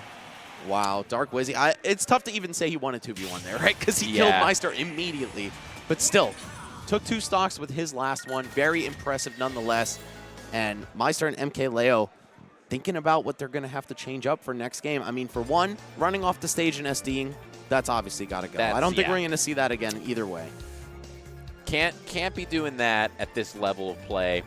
I mean, just got a quick story about a doubles game that I played at a major a while ago, where I was playing against a Lucario, and the Lucario at the beginning of the game would just SD. Yeah. And I was like, strat. you guys, this is losers round 2. This isn't that, like, this strat is not it. Hey, by any means And we won handily. It was just kind of, did? oh yeah, no, it was that's not funny. the move. They definitely needed those stocks. I've seen it work out, man. I believe it. It just seems it was like, man, this is a meta I'm not accustomed to seeing, I guess. Yeah, it was a big strat back in Brawl where you would have Lucario kill interesting. himself 1 or 2 times, and you have a Meta Knight plank the entirety of the game. And Lucario just 2v1s until the last stock. Like, you share stock off the Meta Knight, and you're killing people at 30. Lucario in Brawl was actually so saucy. Yeah, he was cool. Shout-outs to Brawl Lucario. Shouts to Junebug, man. Yeah. And Trella. They both were goated with the sauce. Anyway. Yeah. We're 15 years away from that, so... Back to here where stock 1 is coming off of MKLeo. That's the first one to lose, have blood drawn, and it's pretty damn early. Team Mario's cooking something in the kitchen. They figured something out. Yeah, and also, again, this is just kind of a problem matchup for Leo. I don't even think Joker does all that great against Mario, but he's tried a couple different characters and really unable to come up with an answer. So I'm hoping that things can look a little bit different in doubles. Again, just have to clean up some basic stuff from the last round.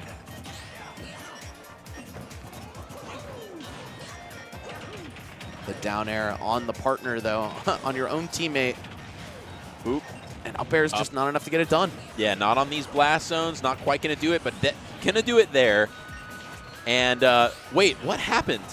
I'm looking at the This is a bloodbath. What just happened? I literally, production brought us water, then we turned around and the stocks are gone. What we happened? literally looked away for like 4 seconds to that is thank production. wild. Shout-outs to the always thank you production folks. But back to the game here, 5-3 out of nowhere. And now we're seeing a very different game than what we started. I was talking about Team Mario figuring this stuff out. Looking like Ladine and Answered and finding their way not into the blast zone.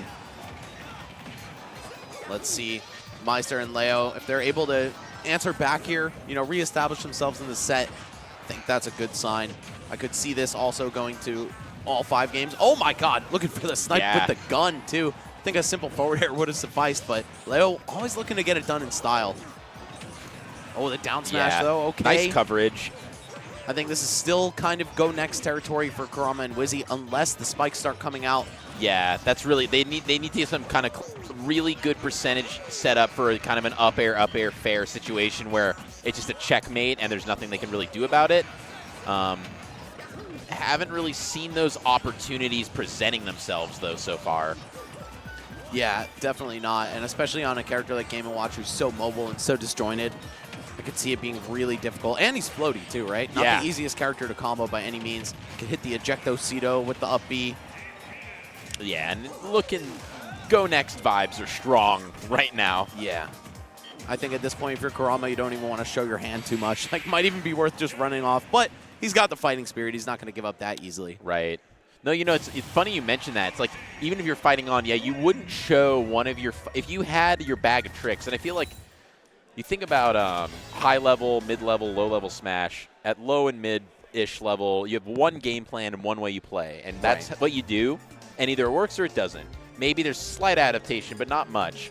At this top level, they got the game plan, but then they got their bag of tricks, like these little interactions and things they know are going to work, but you only are going to bring that out probably once a set. And it's almost like a card trick.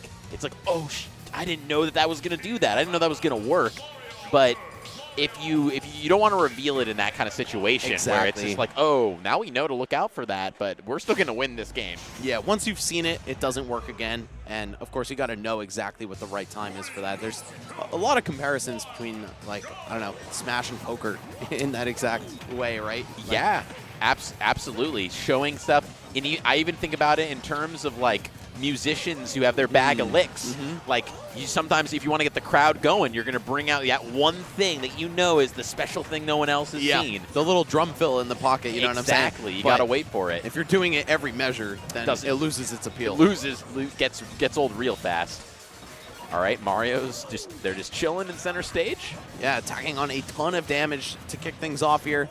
Let's see if they're able to keep that up. Obviously, Mario is a menace when your opponents are at low percent. Everything just links effortlessly, but see if they're able to carry that on now that things aren't just going to true combo into themselves so easily. Oh, a little bit of a mix-up. I don't know what happened there. Had the punish opportunity, but now just going to get put to an early grave because that's a rinse and repeat edge guard. Yeah, Leo getting it done very efficiently on Kurama's first stock. Wizzy trying to get back into the action, break up some of that pressure. Now both of the blue team are at the ledge here, but it doesn't matter. Wow. Leo taking him off the top. Oh, there goes Meister, though. Okay. 3 stocks down, 1 remaining on Leo. Yeah, that was just plain old normal Joker up air, but they were so high. Joker found him so high up, it didn't even matter. Yeah, pretty jarring to see that move take him out so early, well above the normal double jump height. Oh, and a forward smash anti-air, kind of looking like Roy right there. Seriously. The way that hit.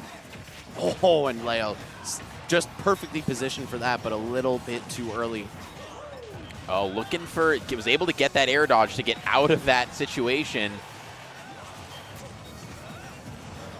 Leo off stage here, looking to find his way back through this maze of Marios.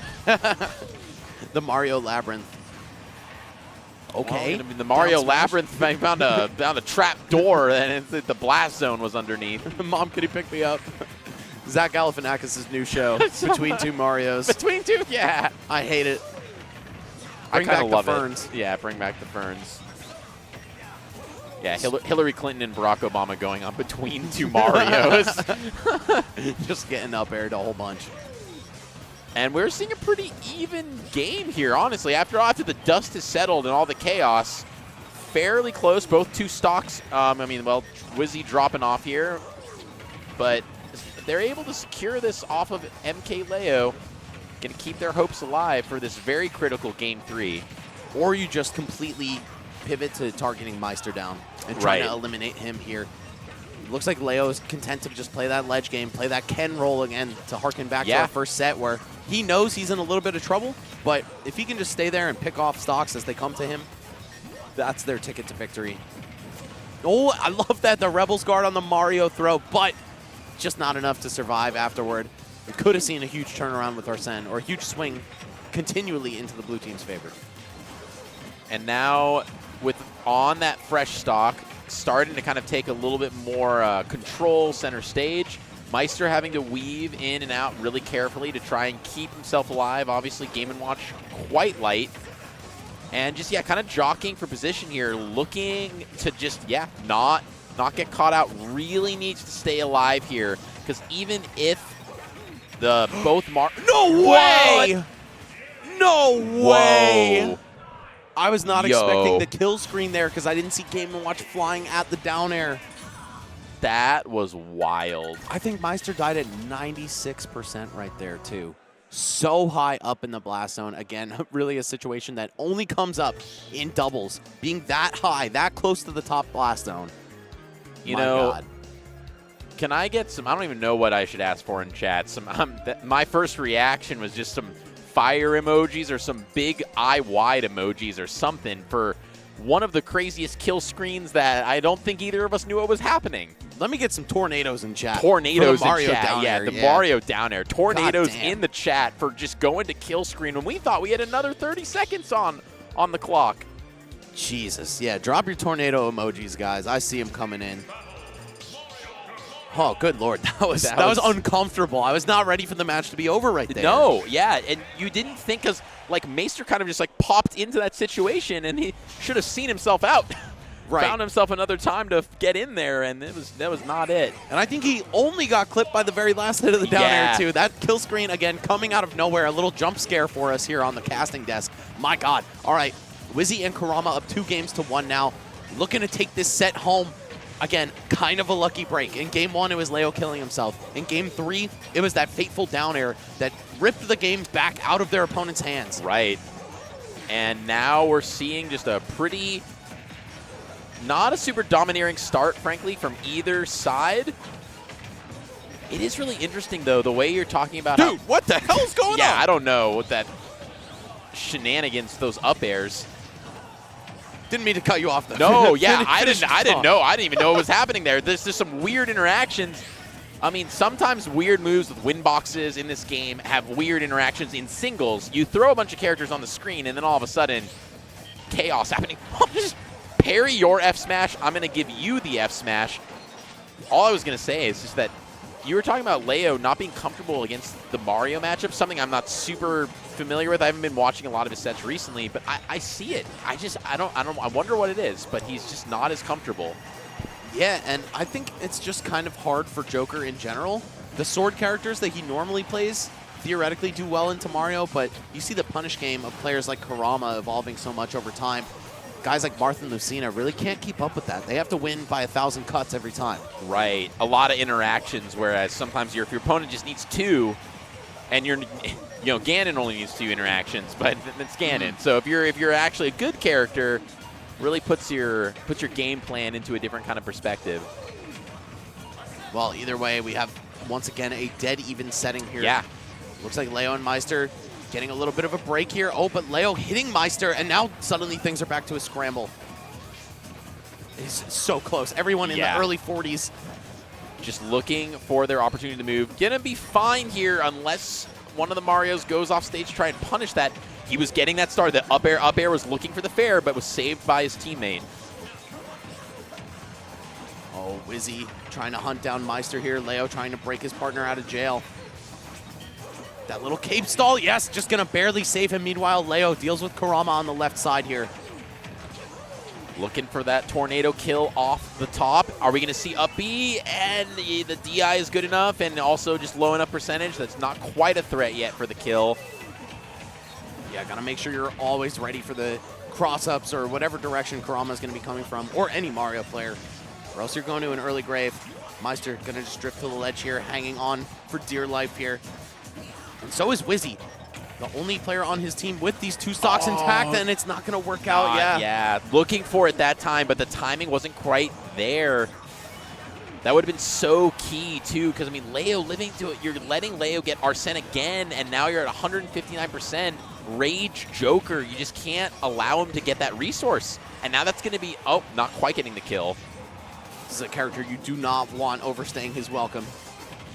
Oh, and the down smash, my God, almost at 73. Enough to do it. The reverse nair, the save. No, but Maister picks it up. Oh, my gosh. It was a 5D chest kind of play attempt. I really respected a lot. But now we're in a situation, stocks across the board even, but Kurama very much approaching death's door. Still incredibly doable with the scramble that we've been seeing.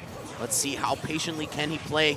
Is he going to just take to the corner and try to avoid all the madness? Let Wizzy do the fighting? Because the more dirty he gets his hands, yeah, just might find himself dying soon. Oh no, perfect though. Just coming in at the right moment. Oh, and the back hit of the up air clips Maister as well. Yeah, was able to get both of them with that. Maybe just kind of fireball, dash attack, and back air kind of being the recipe maybe to stay alive. What attack! Another one! Oh, and he dodges the down smash. Hold on, is this a combo?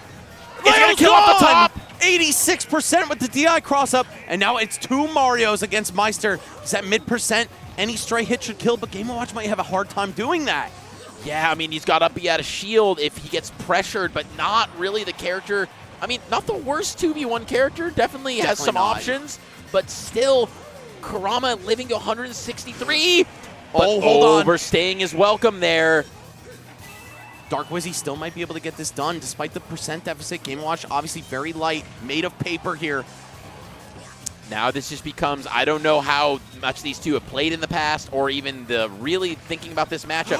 Oh! And he does it! Dark Wizzy 2v1, or no, sorry, 1v1 against Meister, dropping the 2v1 as Kurama dies, but getting it done by himself. That was crazy. The neutral tech read, just the right amount of charge and rage and everything. Actually incredible play there from Wizzy, really just clutching up there to make it happen, and really good on Kurama for staying alive there for so long. Like, at first I thought it was going to be tragic because it looked kind of like he might have thrown it away there with that risky, I don't know, getting down air there when he should have been maybe standing back, fireballing, just surviving. But then Wizzy's like, nah, man, you dropped your beer, I'm going to catch it before it hits the ground. I'm going to drink that shit, and then let's go. What a bro, man. What a bro. Oh, dude. Absolutely cleaning it up. Incredible play there. That was just a great set, front to back. I mean, we saw some really unfortunate fates befall Leo and Meister. I'll keep it real. Yeah, there was some, it's not even, spaghetti's not even the right word. It's more just like the randomness that is doubles and the chaos that can happen on screen. That tornado is one of the craziest doubles moments I think I've actually ever seen. Because like I've never been so, like you said, just like horror movies jump scared by a kill screen. It's like, wait, the game's over? Or I guess everyone's dying? Yeah, only one guy's getting hit by that downer. What do you mean? We thought, yeah, exactly. Yeah. And the other guy's not even at all that high of a percent. But sure enough, I mean, you saw the DI mix-ups from Kurama. That's really the biggest thing.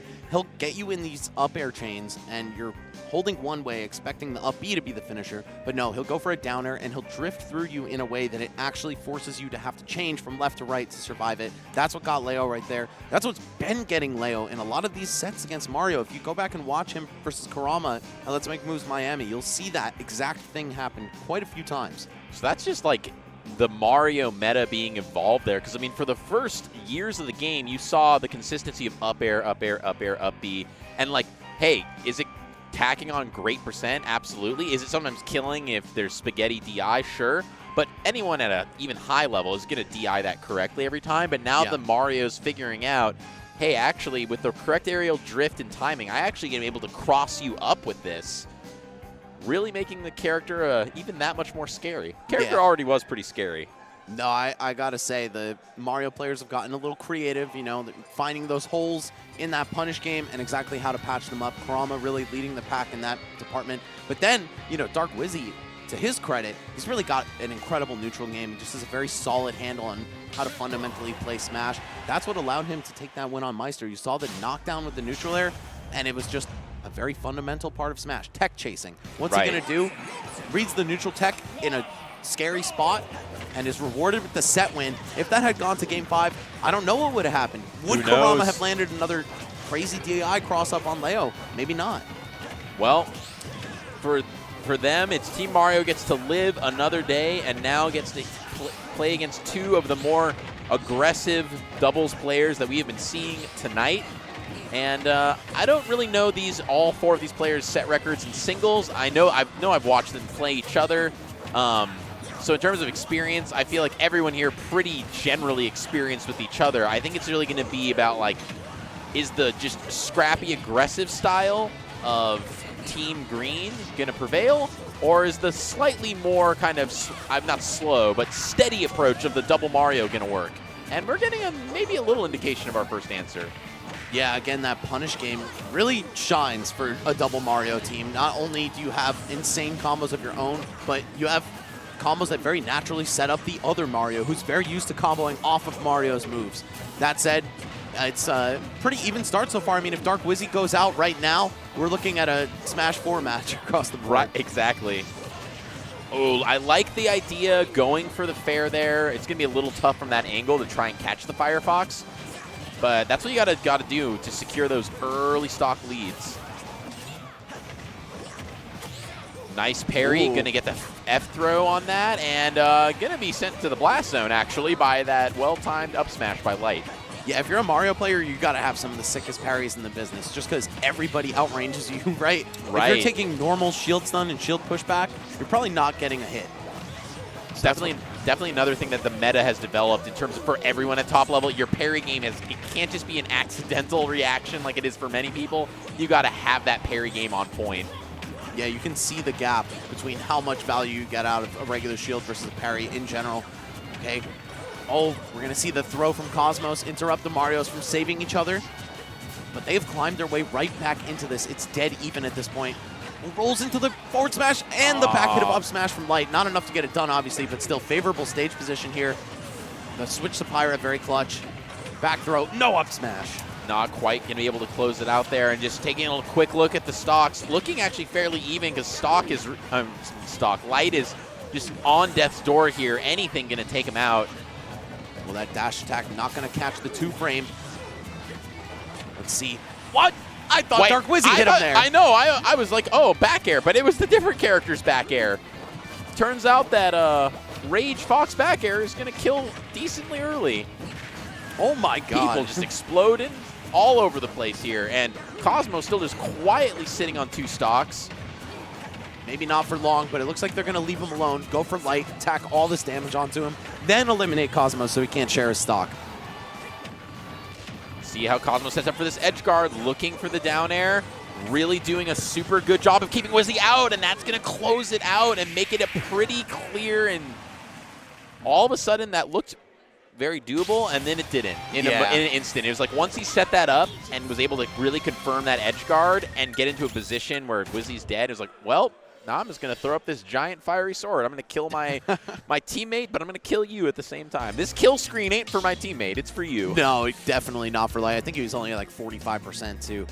Sometimes it's the cost of doing business. You got to hit your teammate. Again, characters like Pyra, like Cloud, they kind of have occupational hazards in doubles, but it's often at the expense of being so strong that you don't even mind.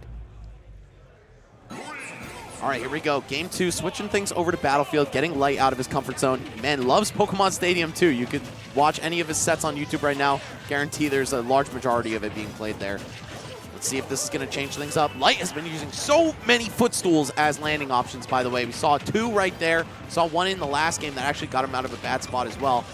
And clearly there's a lot of value to that, but my god, Kurama cleaning up. Yeah, really just threading the needle there. Just the way he was able to use the platform, but just slide off of it and just get him off the side of the stage. Really good situational awareness. I love what I'm starting to call the pogo stick meta of top players figuring out ways to use footstool. I saw Peanut doing a little bit earlier, and we're going to see that continue to develop, I think. But right now in this game 2, Team Mario in a pretty commanding lead. Yeah, nailing 2 of their grab setups into the kill. 1 off the back throw, 1 off just a hold and pummel strategy. Run up and forward smash is so strong from Mario. Looking for a way to get something started here with some of the up airs. Well, Cosmos perfectly positioned for that punish, though. Alliteration. Love it. If only it was Pyra, you know? Yeah, oh yeah. Okay, we got Wizzy just bothering Light at the ledge once again, looking for a repeat edge guard maybe, and Cosmos getting balled off the top. 92? And that wasn't, correct me if I'm wrong, but I don't think that was even a DI mix-up. I think that was just a clean up B. I think so too. That did not look like bad DI on Cosmos' end. He was just that high up there. And again, in doubles, those situations will come up so much more. There's kind of these set starting points usually for the ladder combos that a lot of characters will survive. But no, if you have a teammate, send them even higher up, you could watch some crazy stuff go down. Just a lot of chaos happening right there. Now kind of separating out a little bit. See how the shenanigans on this right side of the screen is going to actually prevail. Looks like Pyra trying to snipe. Okay. Wow, Kurama versus Cosmos, the never-ending ledge battle here. Kurama's finally like, you know what, man? I'm out of here. Let me go fight Fox. Yeah. He doesn't have a sword. Outro. It's getting closer, slowly but surely. It looks like Green Team has been in pretty decent control of this stock, despite being put to their last very early. Yeah, stage control has been super domineering in their favor. Light threatening with these up airs. Just not really giving any space to get to those platforms and actually use them. Oh, getting sent into reversal territory, though. Oh, the pressure from Light. Actually did a really unsafe forward air there, but it looked like Wizzy froze up. Oh, couldn't find the back throw into forward smash, though. Gonna find one straight up right there. Wasn't the sweet spot, so gonna just barely stay alive. But Fox definitely living on borrowed time right now. Really need to finish off Wizzy's second stock here if they have any hope of dealing with this team. Ooh, looking for that up smash. Just a safe little check. Hey, are you going to jump out of shield or not? Oh, and just unfortunate side B there. Gonna get just deleted by the down smash, and Cosmo really got a lot of work. Yeah, go next vibes. Yes, definitely. 3 pretty healthy stocks, or, 2.5 pretty healthy stocks. There's no way Cosmos makes this happen, right? Yeah. Right? The roll, okay, I like it. I mean, because the thing with Pyra is just like the weakness, the weakness of this character, the recovery. So I feel like at a certain point, if she's out there with a stock lead, they could both just go out there and trade, and Wizzy would still be alive, and just like our bodies are going to physically impede your recovery. Yeah, maybe we both die, but you're going to die and Wizzy's still alive. Putting something in the way of Pyra is not all that hard and often devastating to her recovery. So we're going to see that not even be necessary, quite honestly, as the set count is now even up. Team Mario putting one on the board. Now we got Light and Cosmos trying to figure something out here. I mean, they looked great at the end of Game 1, but things did start a little shaky for them. Yeah, it looked like there was some adaptation that needed to happen mid-game, but they were able to figure it out. We're going to Town and City now. Haven't seen this stage too much tonight. Now that I'm just thinking about it. Yeah. Obviously, a lot of kills going to come off the sides with these blast zones. Platforms are available, but only, intermittently. We'll see if it ends up having a factor in the actual outcome. Yeah, I think the high ceiling is really what they're looking for here. Yeah. Just trying to make sure those Mario combos off the top don't do what they're known for. With the short sides as well, I think that's good for Mythra specifically. Her forward smash will actually be a bit more of a viable kill option. And then if you do switch to Pyra, you're not living forward tilt for very long at all. Right, and then obviously, Fox back air is going to kill that much earlier as well. True. It's kind of a fake kill move sometimes on other stages, but it is, here it'll get the job done. All right, looking for a little extension there, but green team working together to stay out of harm's way. And tack on fat damage to Kurama as well. Now both of the Marios looking pretty bloody. There it is. Dark Wizzy going to take an early exit here. Almost responding in kind, but yeah, there's that Town and City ceiling height. I think no matter what, he was alive to that. But still, hold on. Cosmos, what are you doing? Yeah, just going to get that stock cleaned up, and was barely going to live if he was undeterred, but that kind of setup there, Dark Wizzy or Kurama are going to catch that every time with a simple back air. Back throw? Oh no, not the right time to go for it as Kurama's running through him. It's actually going to hit him away. Oh, but wait a minute! Is this a double KO? Oh, no. But the double! What the flub? We needed a dash grab there, or not. I don't even know, just walk grab or something, and that was an easy kill, but unfortunate. Yeah, when I saw one Mario run over to the right, I thought both Light and Cosmos were in some trouble here. Kind of a delayed reaction. We're finally going to see Light go down. Cosmos, though, looking a little bit worse for the wear, as is Dark Wizzy. Both have pretty high percents on their second stock already. This is a tie game at this point. Yeah, now just basically just tied completely up. Oh, looking for the very juicy forward air punish right there onto Light. Could have yielded massive damage, but it's a little hard to place that when you got the rapid jab to deal with. Nice back air to clear Dark Wizzy out, give the green team some space to work with, keep this combo going while his teammate isn't there to help him. Now we're going to kind of a 1v1 situation. Right, with one member of each team on the stage. Now it's the two Marios controlling all the space here. Not able to two-frame that up B once again. Dark Wizzy showing that he's going for it, but Light is just a little too clean with the recovery timings. That said, though, Cosmos dying and immediately responding with a vengeance. Really, really incredibly close here in terms of just overall percentage and stocks across both teams.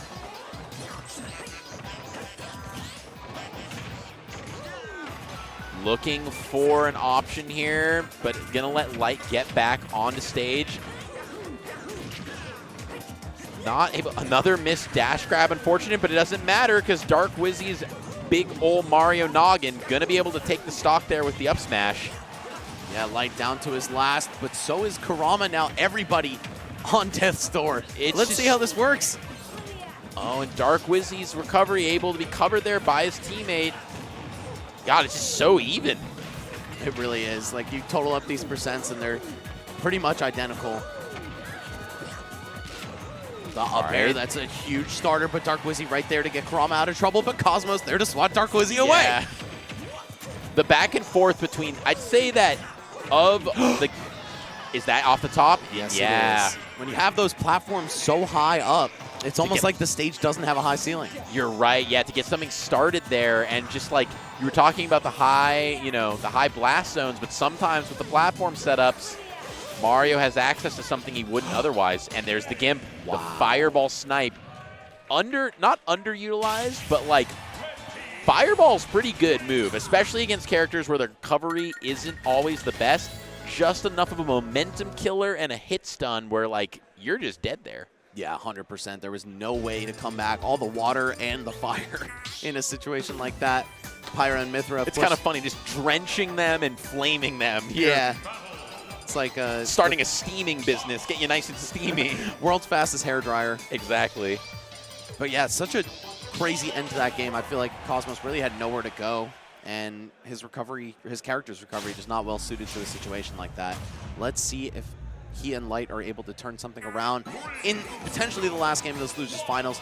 Otherwise, you might see some Marios and Grands. Right. All these multi-hits. Mario down air, Fox forward air. Similar tempo on the multi-hit as well. Kurama looking to see if there's anything he can do against Cosmo, but just getting right back to stage. Wow, the double Pyra jab. Light actually dropping the follow-up. I'm kind of surprised. We might have seen a ton of damage to follow off of that.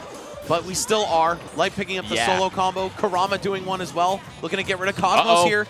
Some shenanigans on those side platforms where we know early stocks can be stolen at, 30, 40%, depending on where those platforms are moving to.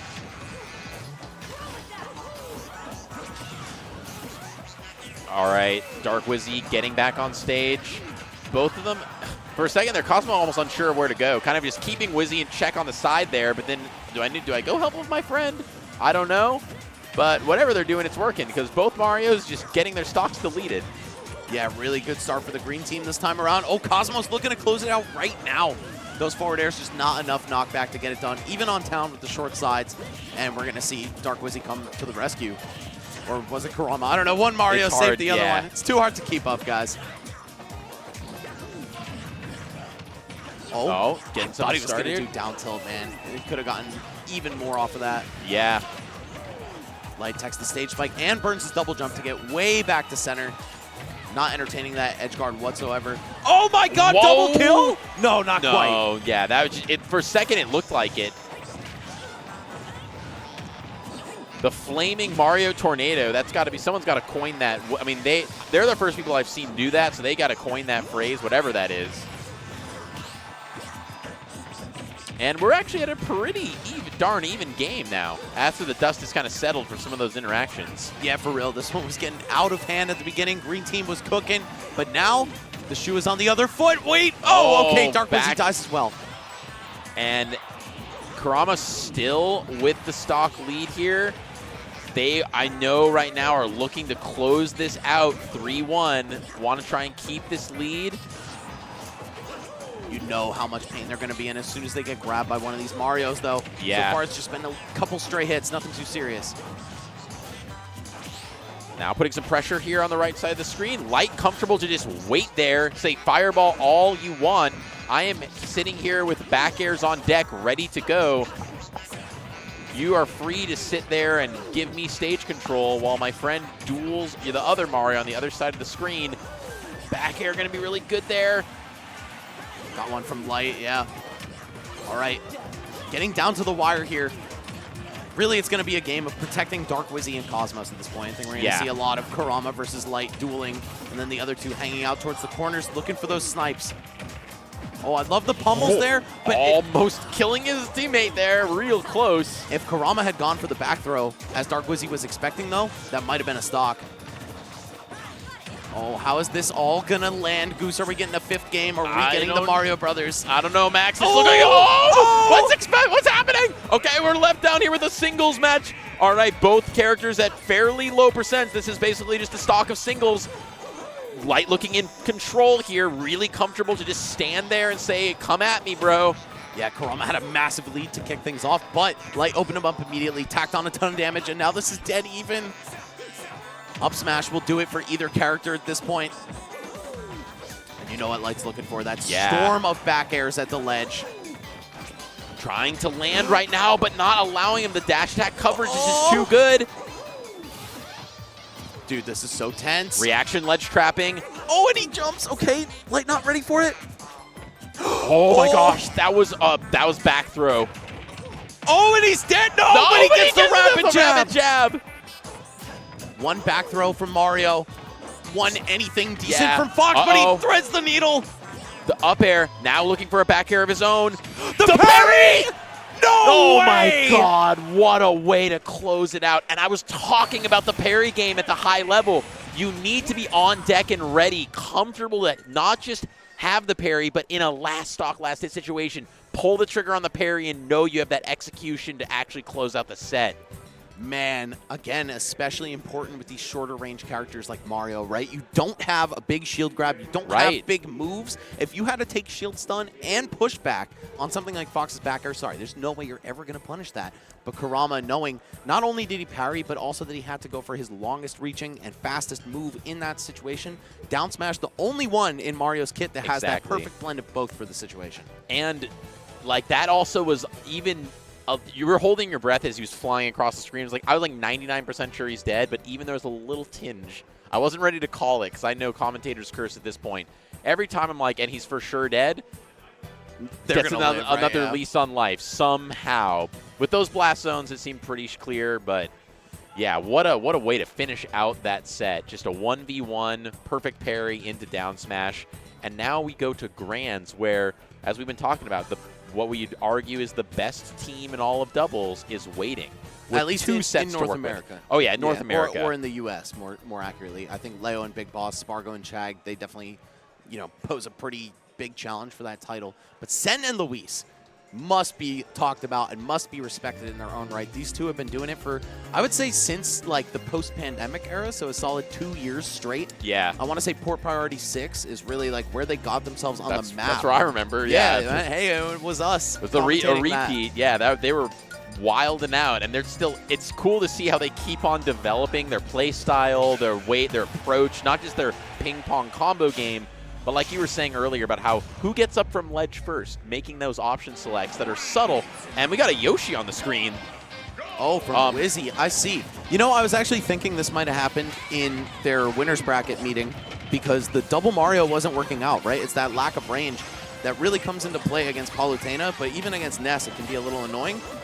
Yoshi is Dark Wizzy's second best character, but he kind of struggles with the same matchups for the same reasons that Mario does. Just a little lack of range, but it's certainly bigger than Mario's is. Right. You got Nair out of shield is an incredible option. Eggs are not great, but at least in the chaos of doubles, maybe you find an option or an opportunity to throw those out. And Yoshi's just got a lot of really, really good buttons, and it has the weird thing with his double jump armor, just changes the way you've got to approach offense and defense when you're playing against him. But, like you mentioned, obviously a secondary, so we are dealing with a situation where you got to be counter-picking here, and, yeah. Yeah, that unfamiliarity Yeah. with the character might cost him, but that said, Wizzy's Yoshi is pretty solid. So I'll give it up. It doesn't feel like a pocket. For sure, yeah. It might not feel like Yoshidora, but it's very good. What does feel like Yoshidora, though? Truly nobody else. Well, the dash attack actually catching both of the red team right there. Let's see, what is Sen cooking at the ledge here? Absolutely nothing, it appears. Goes Yeah. over to try to help Luis, but it's a little too late. Oh, God. just some. It looked like there might have even almost been some hitbox extension there. Gets the F smash off of the jab lock, and once the dust settles, not in terrible shape. Need to kill Sen, but still looking all right. It is starting to escape them, though. the longer this goes on, the better it looks for Team NorCal plus Utah. Oh, and that PK Thunder from the corner, he's just like, eh. Whoa! Okay, never mind. It didn't kill. It really looked like it should have, though. It does. Max, I don't know. I learned something new about this game. I mean, I don't know. I know the multiplier. I just didn't know it was going to do that. Yeah, it looked a little dramatic, especially considering it didn't actually do the job. Right. Yeah, it was like that for sure kills, and then he just lives. Oh, hold on. Uh-oh. Karama in some trouble. Yeah, not going to make it back. And it looks like Sen and Luis are just cleaning this up. Might be time to go back to Double Mario. I think it's smart when you have 5 sets to work or 5 games to work with within your set. Nothing wrong with trying something out, but this does not appear to be it.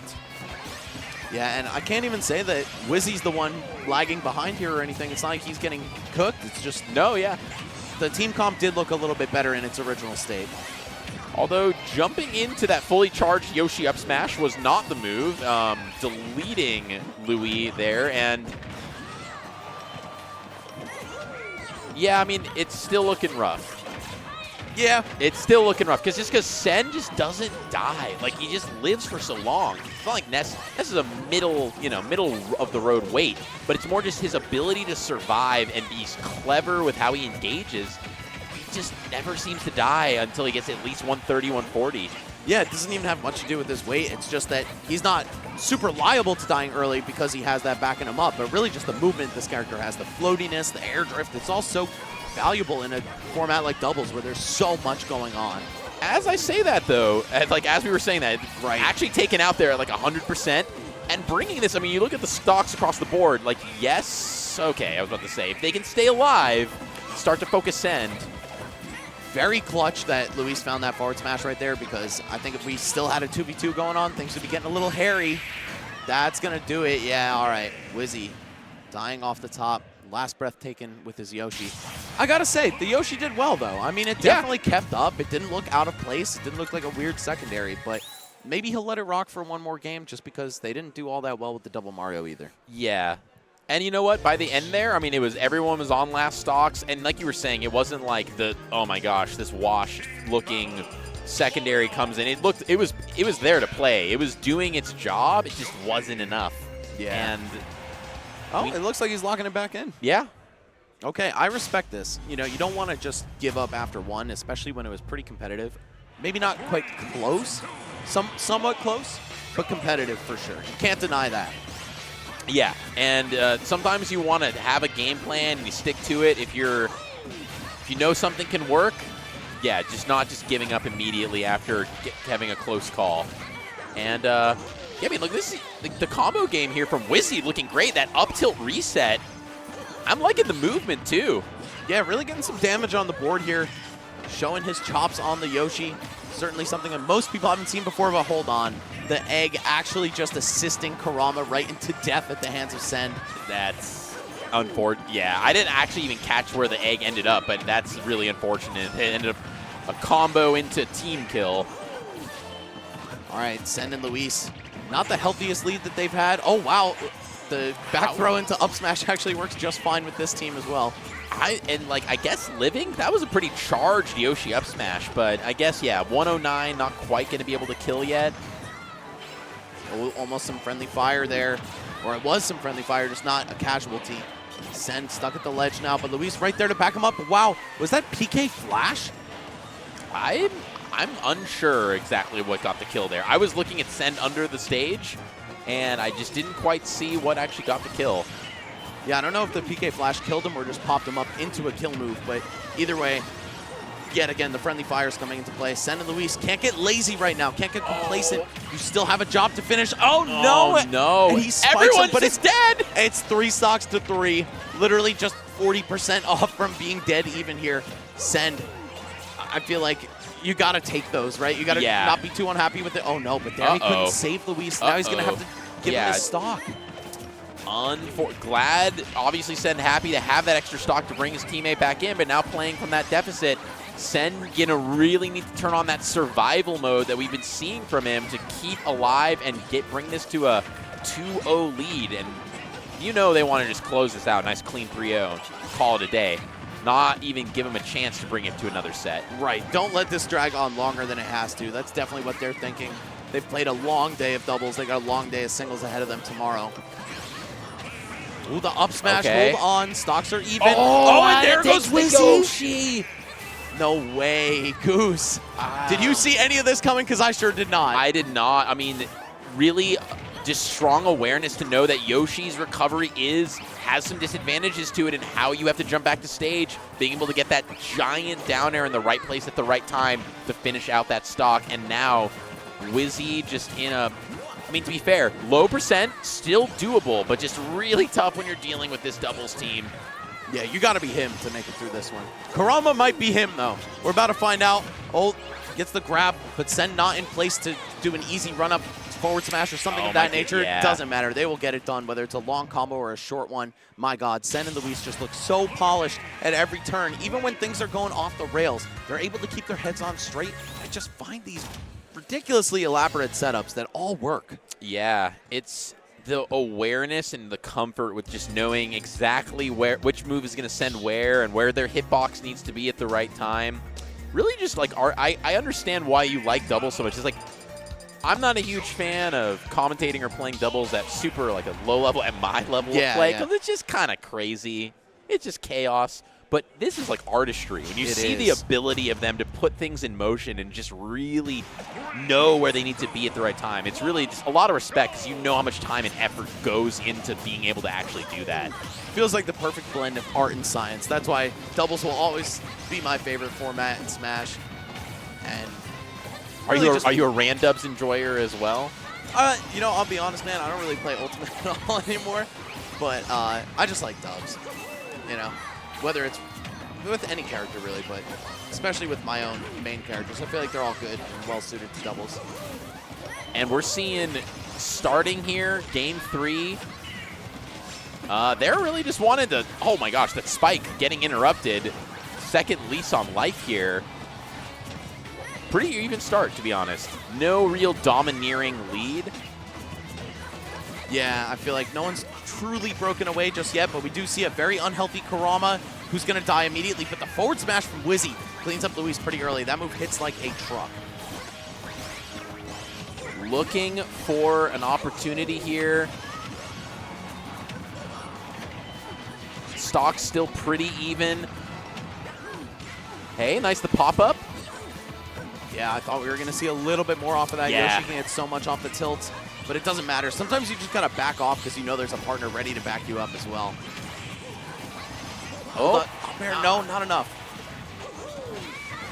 Oh, the back throw. And we see that little poke through again with... No way! 2 stocks off the red team in blindingly fast fashion. One a friendly fire, the other one a very nice up smash on the part of Sen. Yeah, and I mean, I hate to say I'm calling this entire Dubs tournament at this very moment in time, Max, but I mean, am I just going to do that right now? Hey, man, you wouldn't be tripping to say that Sen and Luis are well on their way to taking this one 3-0. No sets dropped, winning from the winner's side. But Wizzy, Kurama, they've earned their keep here. They've made it to Grands for a reason. They might have a little bit more gas left in the tank. Absolutely. It just, with Sen still on stock 1, it's just looking really rough. Let's see if they can find any more. No, but then, yeah, Wizzy just getting killed off the top, and it's looking pretty close to set and match here at this point, unless they can really, like now, finish off these 2 initial stock 2 and stock 3. All right, yeah, now can we get Louis? Okay. Yeah, slipping right through with that air dodge. Oh, no, with but the there goes back air. Kurama. Oh, I thought for a second Sen just shine spiked Luis, but he was at such a high percent that it didn't matter. Dark Wizzy will find the kill, but can he find 2 more without losing his last stock of this tournament? I find it highly doubtful. Right now, the stage spike, and that's it. Yeah, that's going to be it. No jump. No jump, and that's one of the follies of Yoshi when you're off stage. You just got to be aware of your resources. Getting stage spiked, had to hit that tech or else you're dead. And we see our 2 doubles champions embracing, like you were saying, really good friends, doubles partners. Just really an incredible thing to see. Just these guys able to travel around, taking names, taking numbers when it comes to dubs. They're here to play singles dubs, but that is your Port Priority 8 doubles champions there. And congrats to all 4 of those players. Really just incredible play all around. Yeah, everybody who made it to Grands, they played their hearts out, man. They're putting on a Absolutely. hell of a show. But it's going to be Sen and Luis. What more can you expect of these guys? I mean, they have won pretty much every major that they've attended recently. Let's Make Moves Miami just 2 weeks ago was their last showing. Another first. So props to the boys. Props also to Wizzy and Kurama and all the rest of our top 8. But that's going to do it for us for the night. Thank you so much for watching Port Priority 8. It's not over, though. We still got a hell of a singles bracket for you coming up tomorrow. Yeah, absolutely. Make sure to stay tuned for tomorrow. We've got 128 going to be going all day, obviously, into top 8. I mean, just all day, all the way, baby. I don't care who you are, if you're a zoner, if you're a sword enthusiast, it doesn't matter. We've got players from all over the world repping literally every type of matchup you could possibly want. We've got an incredible crew here keeping the event running smooth. Shout outs to our production desk. Absolutely just keeping things running smoothly. And as always, sir, been a real pleasure. It has, man. I love coming out here, getting to cast with you the 1 or 2 times a year. You know, It's always fun. It's very fun. Thanks for everyone in chat. Always love to see it. The love, the hate, we take it all here. And thanks so much, everyone. All right, guys. We'll see you tomorrow. See ya.